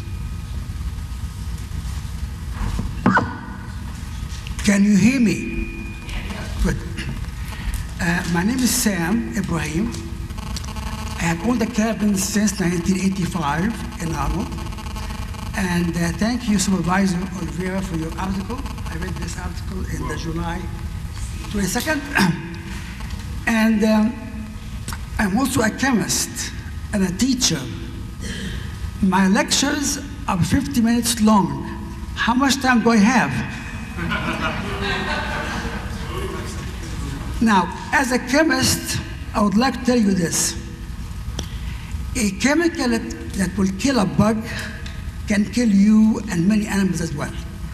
So be very careful when you use chemicals. If you have to use a chemical, you could only be selective. My son used to manage an 800-acre ranch in Madeira. He told me that he used to spray the entire field, but now he will only spray along the perimeter of the field, and he was able to eradicate lots of insects that way. So my advice is this: you could be selective by only spraying or using chemicals along the perimeter of your property. That's all. Secondly, while sitting here, I was able to Google some information. I discovered that when trees die, organisms begin to decompose the cellulose and they produce alcohol, ethanol. Ethanol attracts more beetles. So my advice to you is this: please abstain from drinking near your pine trees.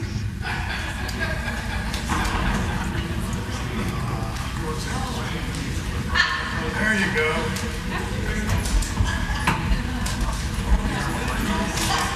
Just a quick comment on that. That's absolutely correct. And also, when we had the burn, the trees give off a chemical called terpene. Terpene does attract the beetle. And then when the beetle comes in, it doesn't attack the dead burned tree, it attacks the live trees around it. So you're absolutely correct and on target there.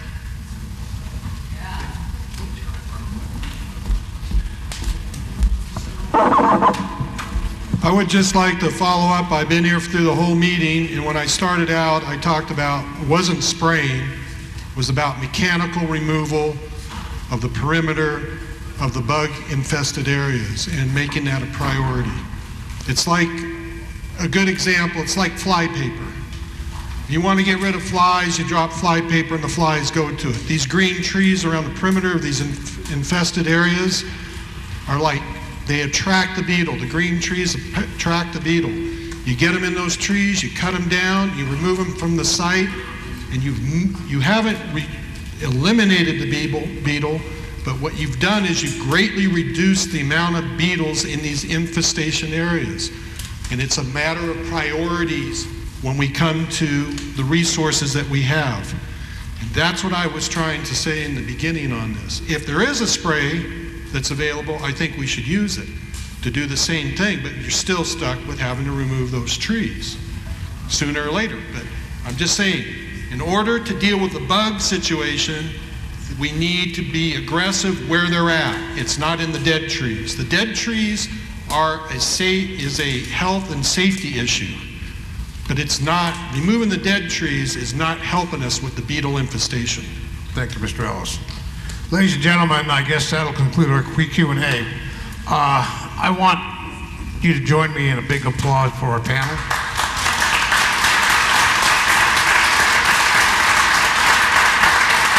I know we don't have all the answers. We're trying as a group, as a county, as a state, as a nation to find those answers. The only way we're going to do that is stay engaged. I can only make a commitment for myself. I sit on the local committee, I sit on the statewide committee, but more importantly, I'm in this district. I will stay engaged. I will personally stay engaged. I'm a member of this community, and that's my responsibility to you. We are going to be having more of these town hall meetings on different subjects.